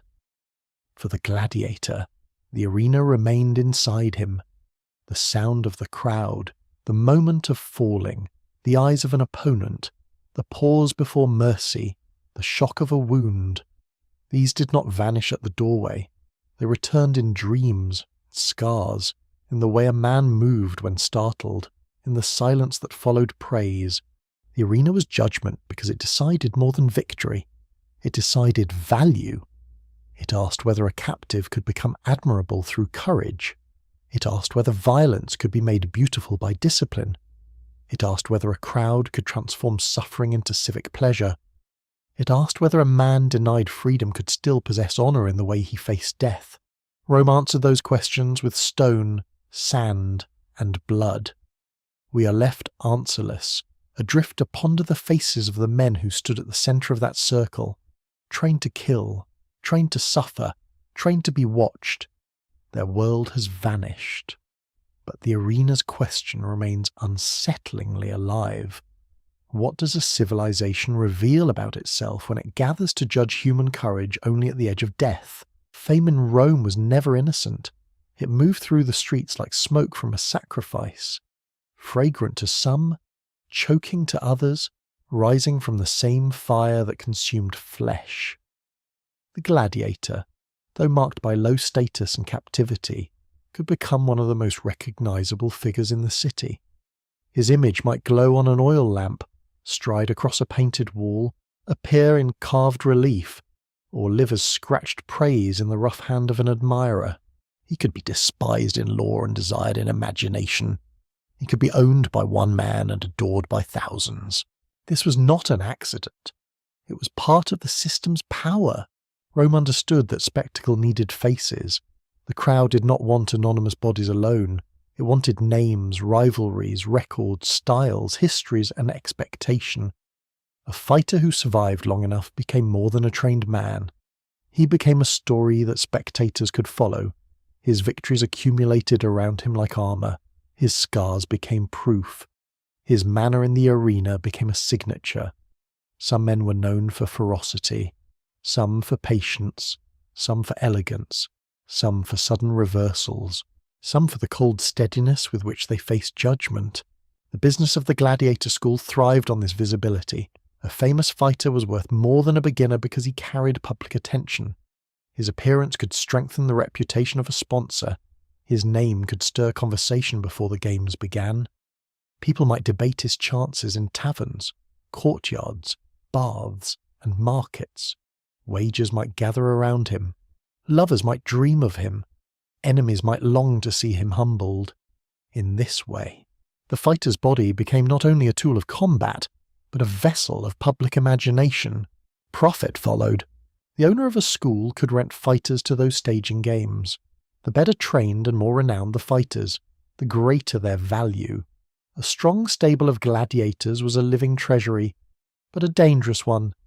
Each man required food, supervision, equipment, training, medical care, and constant control. Each man could be injured, killed, or lost to rebellion. Each man could also bring returns through appearance, victory, and fame. The school was an investment house where human risk was the central currency.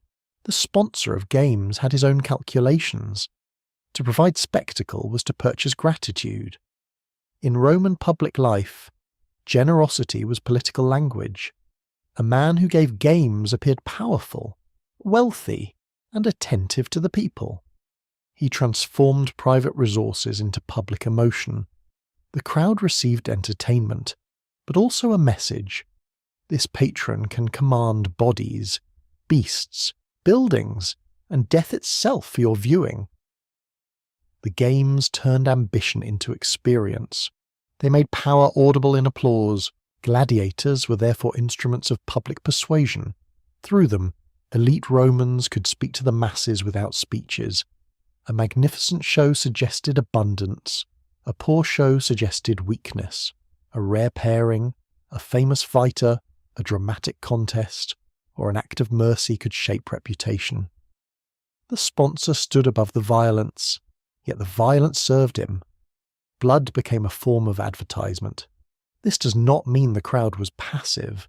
The Roman crowd had force. It could cheer, mock, demand, pressure, and remember. Public opinion in the amphitheatre was not democracy in the modern sense, but it was a kind of emotional power. The sponsor needed the crowd's pleasure. The crowd knew this. In the roaring space of the arena, ordinary people could make themselves heard by the powerful, even if only for a moment, and even if the language available to them was the language of spectacle. The gladiator stood in the middle of this exchange. His courage filled the gap between ruler and ruled. His body carried the promises of elite generosity and the hunger of popular expectation. He was the gift, the commodity, the performer, and the danger. He was celebrated because the crowd saw in him a concentrated image of risk, skill, masculinity, discipline, and fate. He was controlled because that image, if released from its frame, could become politically terrifying. Fame could improve a fighter's life, but it could not erase the structure around him. A popular gladiator might receive gifts, admiration, better treatment, and perhaps a greater chance of survival if the crowd favoured him. His name might protect him in moments of judgment. Spectators might plead for his life because they wished to see him again. A skilled veteran was useful alive. Yet fame was also another chain. The more the crowd loved him, the more the system needed to display him. The more valuable he became, the more intensely his body was managed. A famous fighter could not simply be a man, he had to be his reputation. He had to enter with the bearing expected of him. He had to fight in a manner worthy of the stories told about him. He had to absorb the pressure of anticipation. If he showed fear, the crowd noticed. If he fought cautiously, some might call him disappointing. If he won too quickly, the contest might feel thin. If he lost badly, his legend could collapse. Fame raised him from obscurity, then demanded constant payment. Roman admiration of gladiators also had a central force. The trained body, scarred and strong, held fascination. Women and men could be drawn to the fighter's danger, discipline, and nearness to death. Graffiti and popular images suggest that gladiators could become objects of desire. Their names written with praise, longing, and humour. This desire unsettled social boundaries. A man legally degraded could, in imagination, stand above respectable citizens as an object of passion. The paradox must not be softened. Roman society could condemn the gladiator's status while consuming the glamour of his body. It could treat him as morally low yet emotionally powerful. It could place him near death for entertainment, then surround him with admiration. This double vision allowed Rome to enjoy both domination and fantasy. The gladiator was safe to desire because he was controlled. He was thrilling to watch because he was dangerous.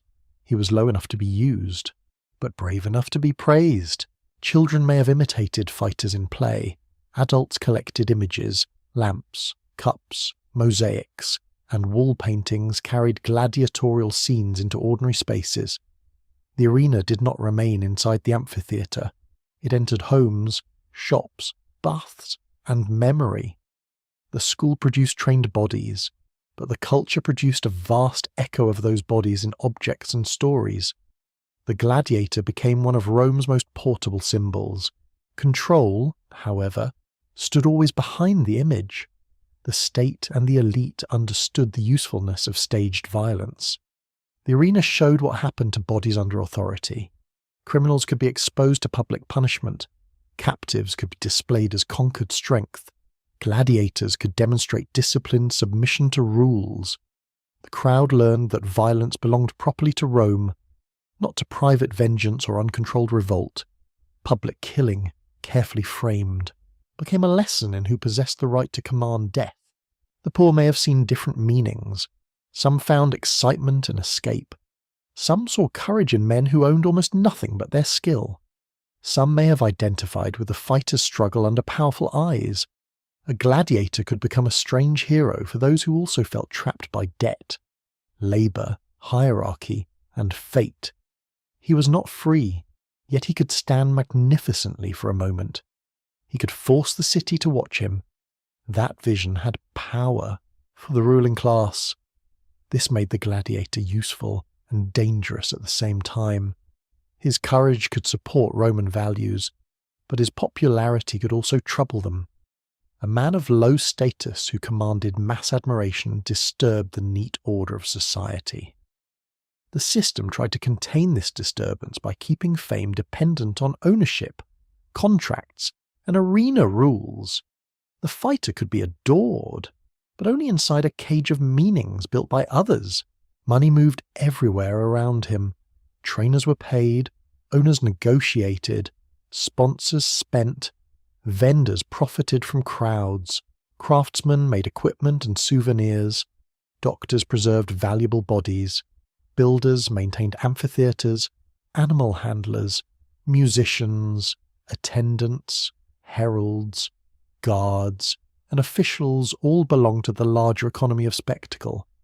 The gladiator's suffering supported a network of work, status, and profit. Blood fed more than the sand. It fed a whole urban machine. This is why the gladiator school cannot be understood only as a brutal training ground. It was linked to finance, politics, public emotion, and social control. Its walls enclosed men, but its influence reached far beyond them. Every successful fighter became a product sent into the city's imagination. Every match was both combat and communication. Every cheer returned value to those who had arranged the spectacle. The fighter himself stood at the centre of contradictions, almost too heavy for one body to bear. He was a slave and a star, a prisoner and a professional, a victim and a symbol of courage, a commodity and a name remembered by strangers.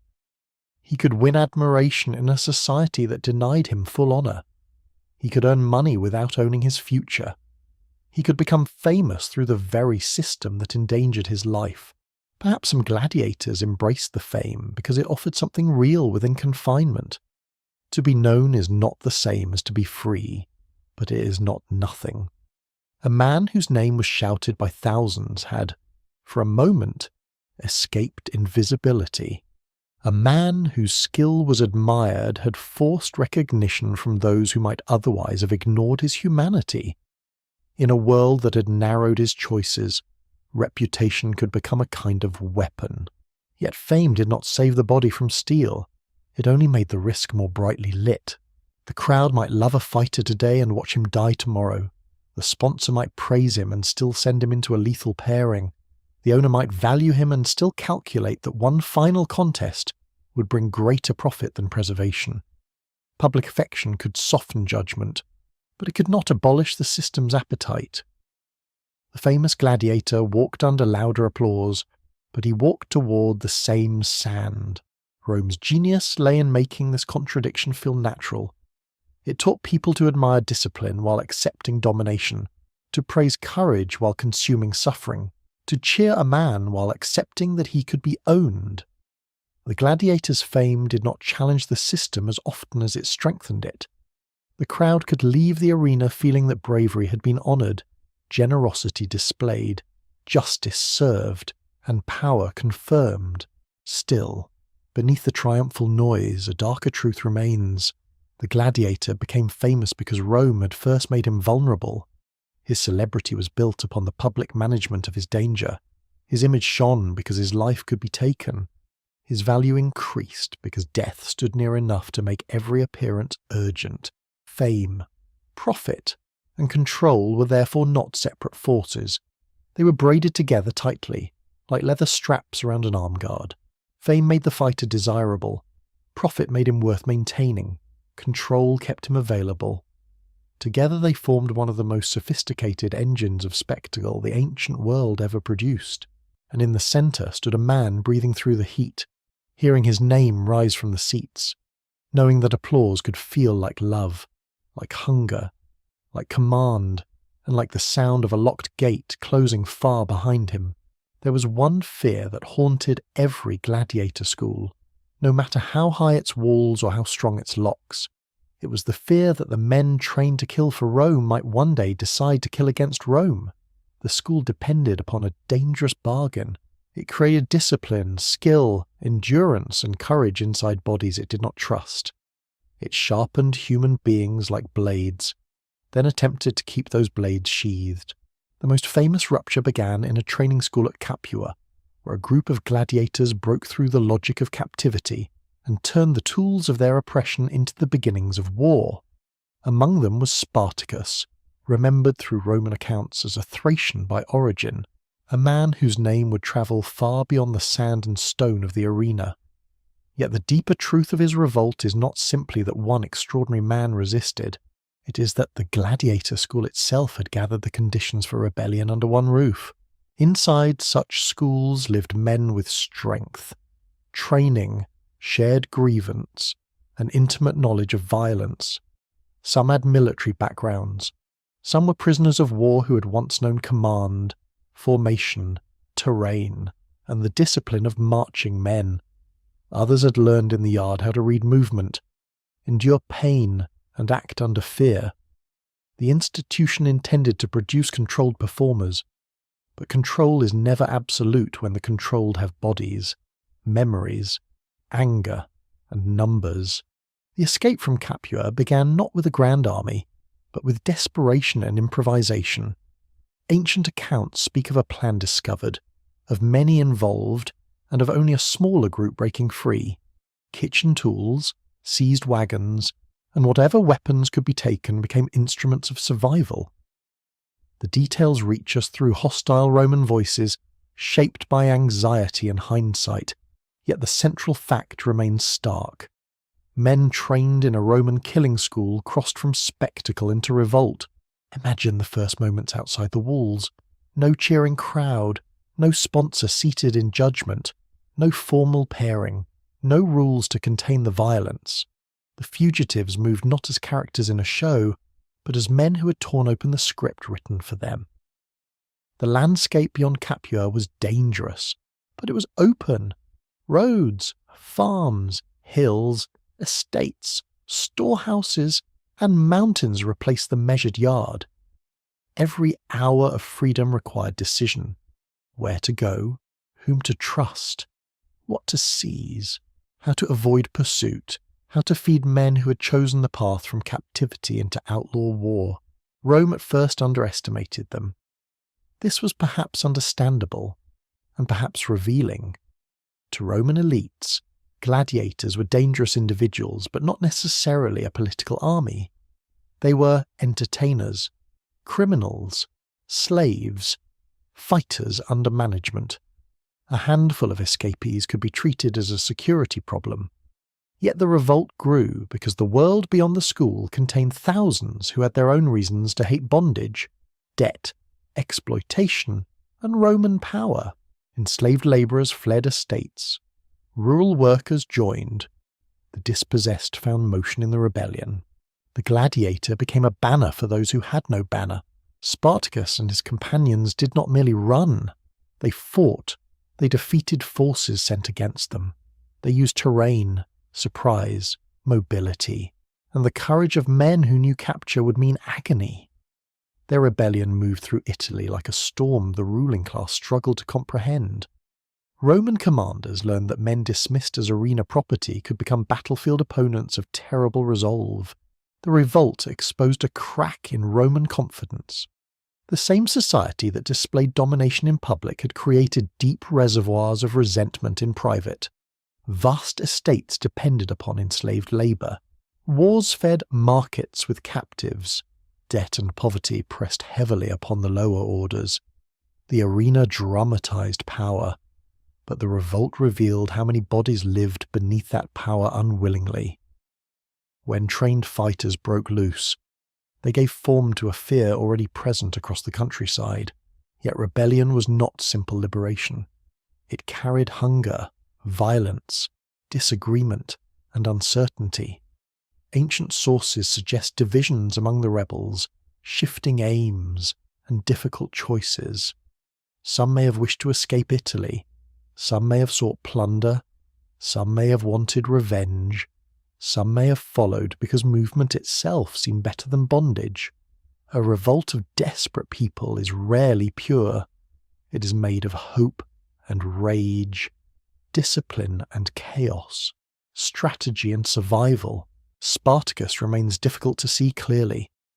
Roman writers admired his courage at times, but they wrote from the world that defeated him. They shaped him as noble enemy, dangerous slave, barbarian fighter, or moral example, depending on their purpose. Still, he emerges through the fragments as more than a brute. He must have possessed authority over men under extreme pressure. He must have understood timing, morale, and the symbolic force of victory. To hold together a rebellion of escaped gladiators, slaves, and rural fugitives required more than strength. It required command. The gladiator school had taught killing within limits. Revolt removed the limits. In the arena, the fighter performed beneath rules set by others. In rebellion, he acted within the broader violence of history, where cities, farms, armies, families, and roads all became part of the struggle. The body trained for spectacle became a military body. The comrade from the barracks became a fellow soldier. The guard once feared at the door became an enemy to be overcome. Rome responded with increasing seriousness. What began as an embarrassment became a crisis. Armies were raised. Commanders sought glory and restoration of order. For the Romans, the rebellion was not only a military problem, it was a symbolic wound. Slaves and gladiators had humiliated citizens. Men meant to die for entertainment had made Roman soldiers flee. The hierarchy of the world had been inverted, and such inversion demanded punishment visible enough to teach memory. The end was brutal. Spartacus fell in battle, according to tradition, fighting with extraordinary courage. His body was not clearly identified, which is fitting for a figure who became larger than the records that tried to contain him. Thousands of captured rebels were crucified along the road. Their deaths turned into a long public warning. Rome answered the revolt not only by killing, but by displaying the consequences of resistance across the landscape itself. The road became an arena without seats. Those crucifixions reveal the deep logic of Roman power. The state punished rebellion by making suffering visible. It took bodies that had escaped performance and forced them into a final spectacle of terror. The message was meant for slaves, gladiators, landowners, travellers, soldiers, and every person who passed beneath the shadows of the dying. Rome could endure a revolt, but it would not allow the meaning of that revolt to remain uncontrolled. Still, the memory did not vanish. The name of Spartacus endured because Rome's punishment could not fully erase what the revolt had revealed. A gladiator school could become the womb of an army. Men reduced to spectacle could recover political force. Bodies bought and trained for entertainment could threaten the society that consumed them. The system's own methods could turn back upon it. There were likely smaller acts of resistance that never entered grand history.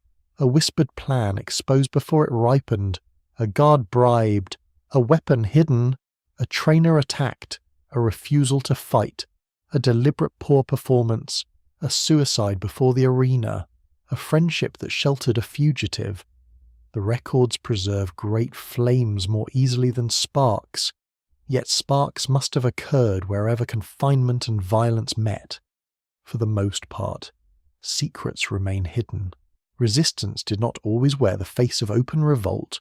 Sometimes it lived in delay, sabotage, silence, memory, or the refusal to let the school define the entire soul. A fighter who preserved the name of his homeland resisted erasure. A man who taught another how to survive resisted isolation. A burial paid for by comrades resisted the reduction of life to property. These acts did not topple Rome, but they complicated Rome's power. The fear of rebellion shaped the ordinary operation of the schools. It explains guarded weapons, restricted movement, surveillance, discipline, and harsh penalties. Each rule carried the memory of what might happen if trained men acted together. The school was not simply careful because fighters were valuable. It was careful because fighters were dangerous. Every practice blade, every locked storeroom, every watchman near the gate testified to a truth Rome could never fully forget. To train a gladiator was to create a paradox. The better the training, the greater the value in the arena, but also the greater the danger if obedience failed. A timid captive brought little spectacle. A courageous fighter thrilled the crowd, yet courage, once awakened, could become difficult to cage. The school needed men with spirit, then spent enormous effort trying to direct that spirit only where profit allowed. Spartacus stands at the centre of this paradox like a shadow cast by firelight. He was not the only gladiator, not the only rebel, not the only enslaved person to resist Rome. But his story reveals with unusual force how unstable the boundary was between entertainment and war. The arena asked men to act brave under command.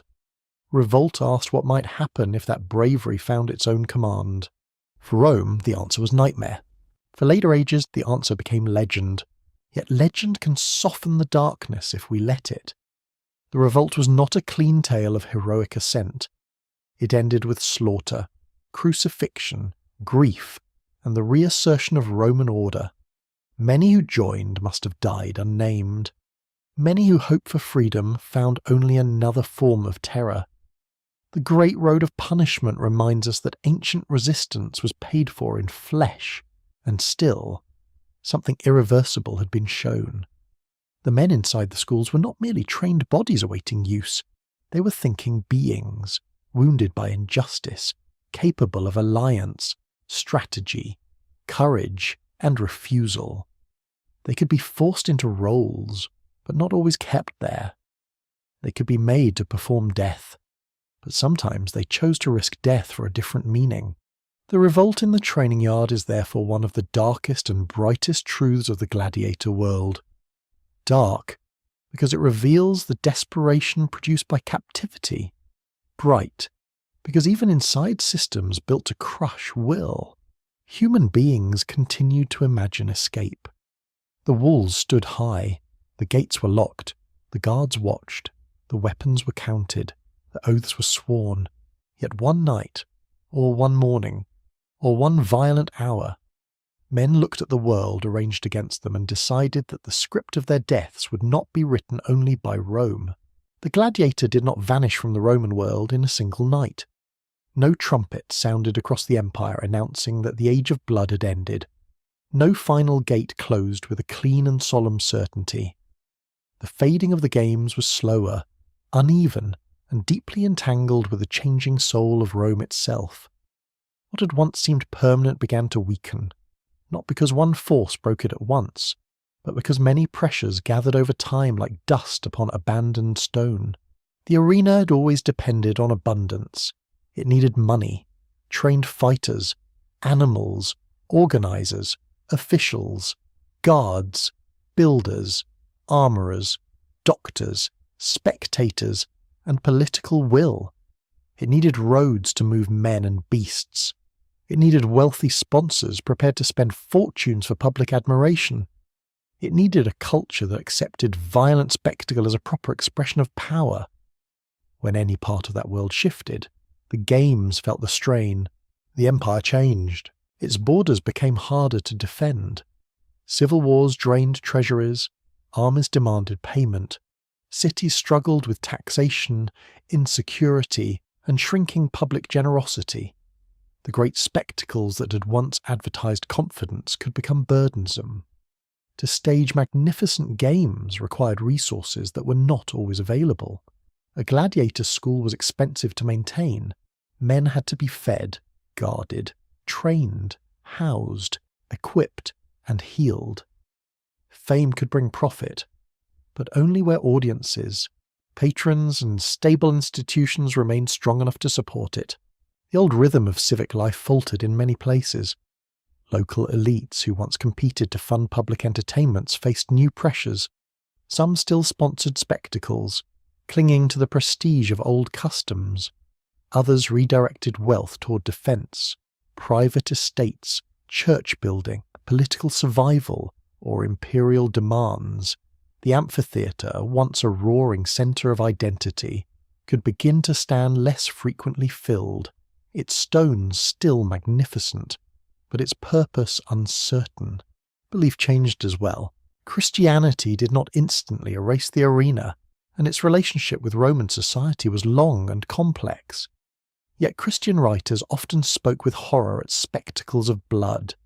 They warned that watching suffering could deform the soul, that pleasure taken in death was spiritually dangerous, that the crowd's appetite for violence belonged to a fallen world. Their criticisms did not always end the games immediately, but they changed the moral atmosphere in which the games had to justify themselves. This was a profound shift. For centuries, many Romans had seen the arena as a place where courage, discipline, punishment, generosity, and power were displayed. Critics began to ask whether such displays were corrupt rather than noble. Was bravery still admirable if forced from men under threat? Was public punishment righteous if it trained spectators to enjoy pain? Was the crowd elevated by watching death, or lowered by it? These questions did not merely attack a form of entertainment. They struck at the symbolic heart of Roman power. Imperial authority also changed its posture. Laws and edicts increasingly restricted certain violent spectacles, though practice often lagged behind principle. The empire was vast, and local customs were stubborn. A decree in one place did not immediately silence every arena. Still, legislation matters because it reveals a changing official language. What had once been celebrated without apology began to require control, limitation, or condemnation. The Gladiator school, in such a world, became less secure. Its business depended upon confidence in future games. If spectacles became irregular, if sponsors hesitated, if moral criticism grew, if laws narrowed the practice, then the investment in fighters became riskier. Training a gladiator took time. A school could not thrive if its product no longer held the same public certainty. The machine of training slowed when the appetite that fed it weakened. There were also changes in the forms of spectacle people desired. Public entertainments did not disappear. Chariot racing, theatrical performances, athletic displays, animal hunts, religious festivals, and later forms of civic ceremony continued to command attention. The human hunger for gathering, drama, rivalry, and collective emotion remained powerful, but the specific institution of matched gladiatorial combat, with its schools and formalized killing, lost its old centrality. The fading was uneven because Rome itself was uneven. Some cities held to old habits longer than others. Some patrons may have continued to stage violent events to prove loyalty to tradition or to satisfy local taste. Some spectators surely mourned the decline. For them, the arena was not a moral scandal, but a beloved inheritance, a place of excitement, memory, and civic pride. The disappearance of the games may have felt less like progress to them than like the dimming of the world they knew. Imagine an aging trainer in a late Roman city, standing in a yard quieter than it once had been. The practice post still scarred, the rack still holding equipment, the cells still built into the walls, but fewer recruits arrive, fewer contracts are promised. The owner speaks not of great festivals, but of uncertainty. The old trainer remembers days when crowds shouted names with such force that dust trembled from the beams. Now the silence gathers earlier in the evening. A place built for violence does not easily become harmless. Abandoned or underused amphitheatres could take on new lives. Some were quarried for stone, some became fortifications, some sheltered houses, workshops, markets, or animals. The circular architecture of spectacle could be absorbed into the practical needs of later centuries. Where men had once fought for survival under thousands of eyes, children might one day walk, merchants might store goods, or weeds might grow between stones warmed by the same sun. The material remains tell a story of transformation. Buildings do not die as men die. They are reused, wounded, repaired, forgotten, rediscovered. Stratigraphic excavation can reveal layers of changing purpose, arena surfaces, collapsed seating, later walls, domestic floors, rubbish deposits, burials, and the quiet accumulation of ordinary life over places once devoted to extraordinary violence. The earth does not preserve moral certainty, it preserves sequence. Human meaning must be approached carefully, layer by layer. The fighters themselves faded first from life, then from institution, then into memory. Some may have survived into freedom, carrying scars into trades, families, obscurity, or poverty. Some died in the old manner while the games still persisted. Some may have found themselves in a world where their training was no longer as valuable, their identity attached to a spectacle losing legitimacy. A man shaped for the arena could not easily become untouched by it. Even if the games declined, the body remembered. The end of gladiatorial combat did not mean the end of violence in society. War continued. Executions continued. Public cruelty found other forms. Human beings did not suddenly become gentle because the schools closed. This matters. The decline of the gladiator system was not the simple triumph of mercy over brutality.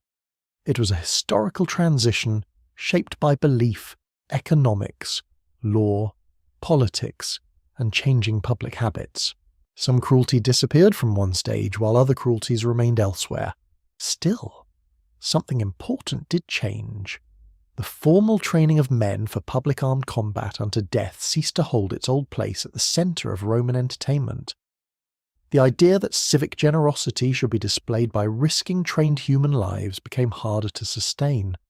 A society that once placed gladiators in the bright centre of its public imagination began to imagine itself differently, or at least to speak differently about what public morality should be. Memory then began its long work. The gladiator became less a living profession, and more a figure of story, warning, fascination, and nostalgia. Later generations look back with horror, admiration, misunderstanding, and romance. The helmet, the sword, the arena, the raised hand, all survived as images long after the schools fell silent.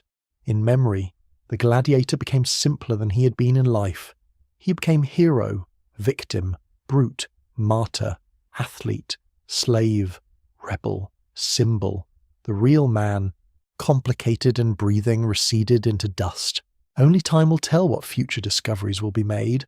A newly excavated barracks, a burial ground, a training yard beneath modern streets, a bone with an unexpected wound, a chemical trace in teeth, a name scratched into plaster.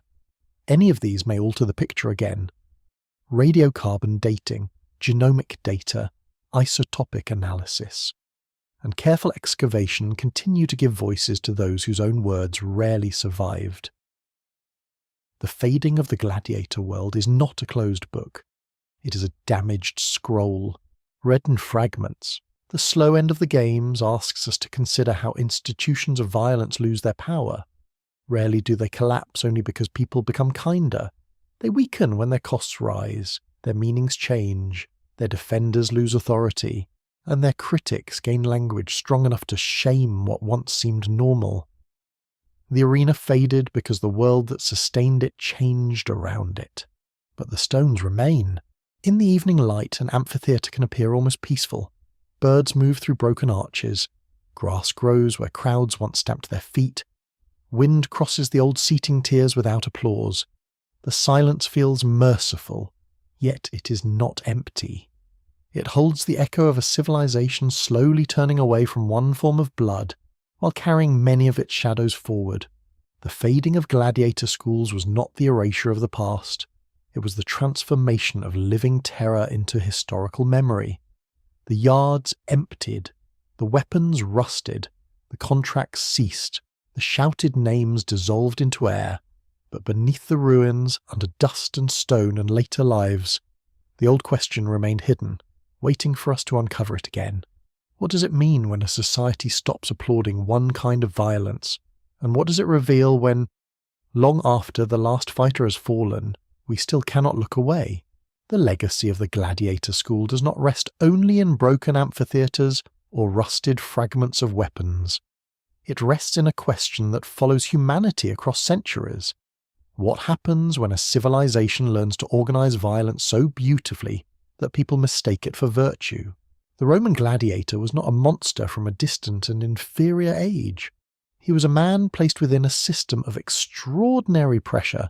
He trained, ate, suffered, competed, hoped, feared, and remembered. He was not simple. He could be victim and professional, captive and celebrity, killer and companion, symbol and son. To look at him honestly is to resist the comfort of easy judgment. Ancient people were not less intelligent than we are. They were not shadows stumbling through moral darkness while we stand in perfect light. They built roads, laws, poetry, aqueducts, temples, armies, households, markets, philosophies, and spectacles.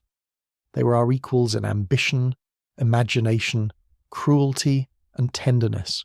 That is what makes the gladiator school so unsettling. It was not born from chaos. It was born from order. It required architecture, contracts, diet, medical knowledge, trained instructors, legal categories, public expectation, and political sponsorship.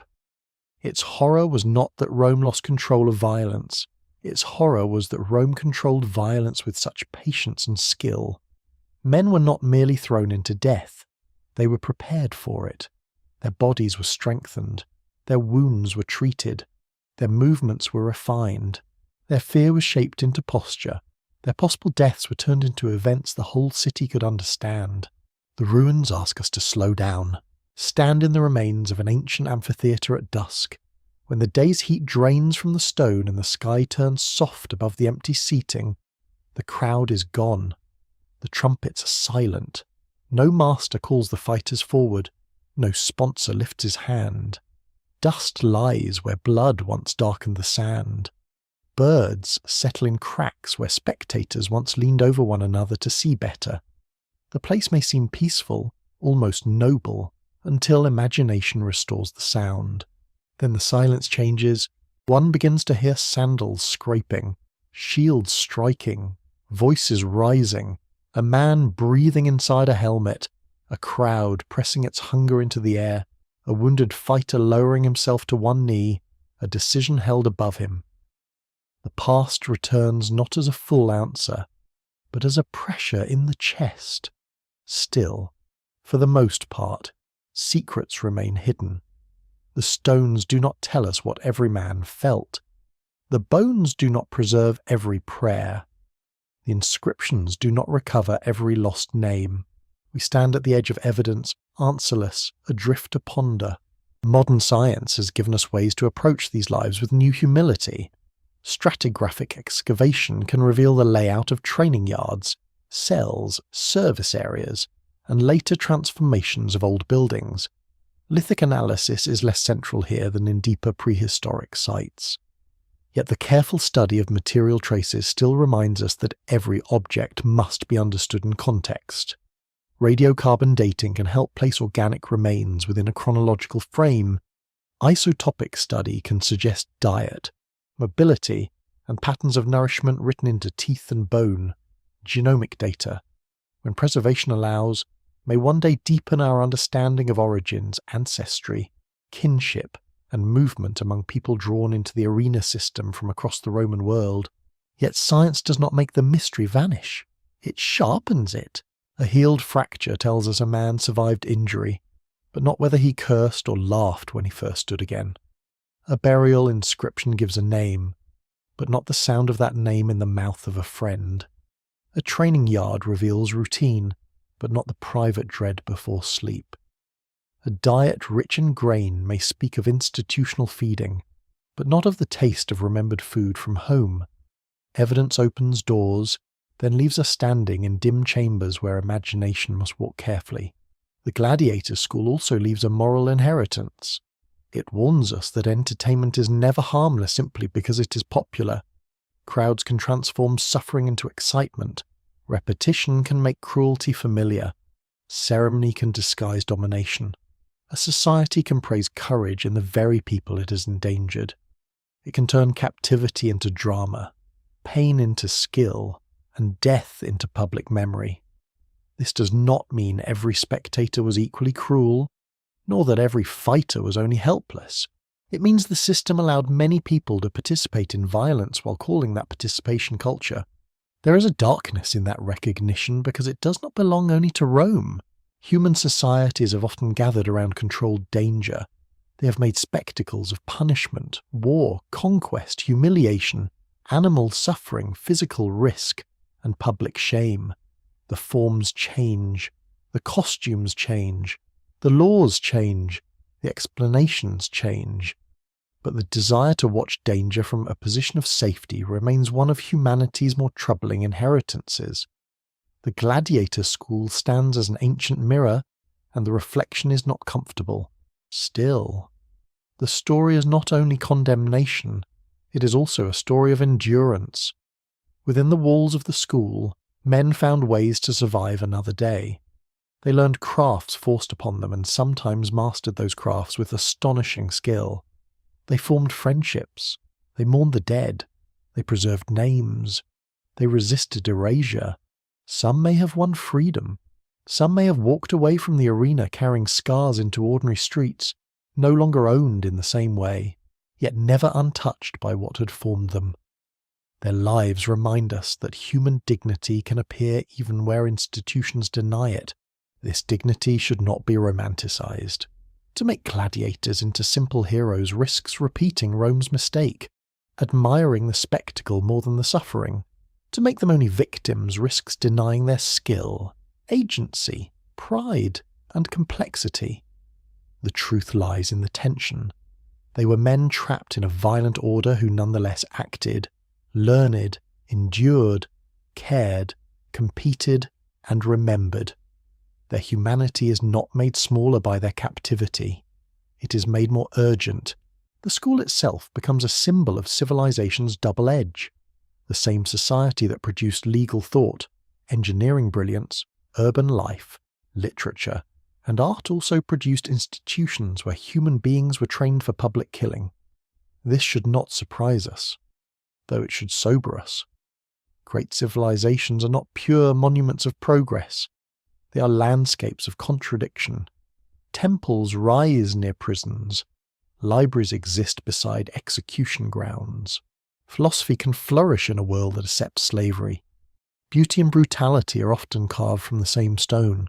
The Roman gladiator school teaches that progress in organization does not automatically mean progress in mercy. A cruel system can be efficient. A violent institution can be disciplined. An unjust order can be beautiful in its rituals. That is why moral attention matters. Without it, skill serves appetite. Without it, courage becomes commodity.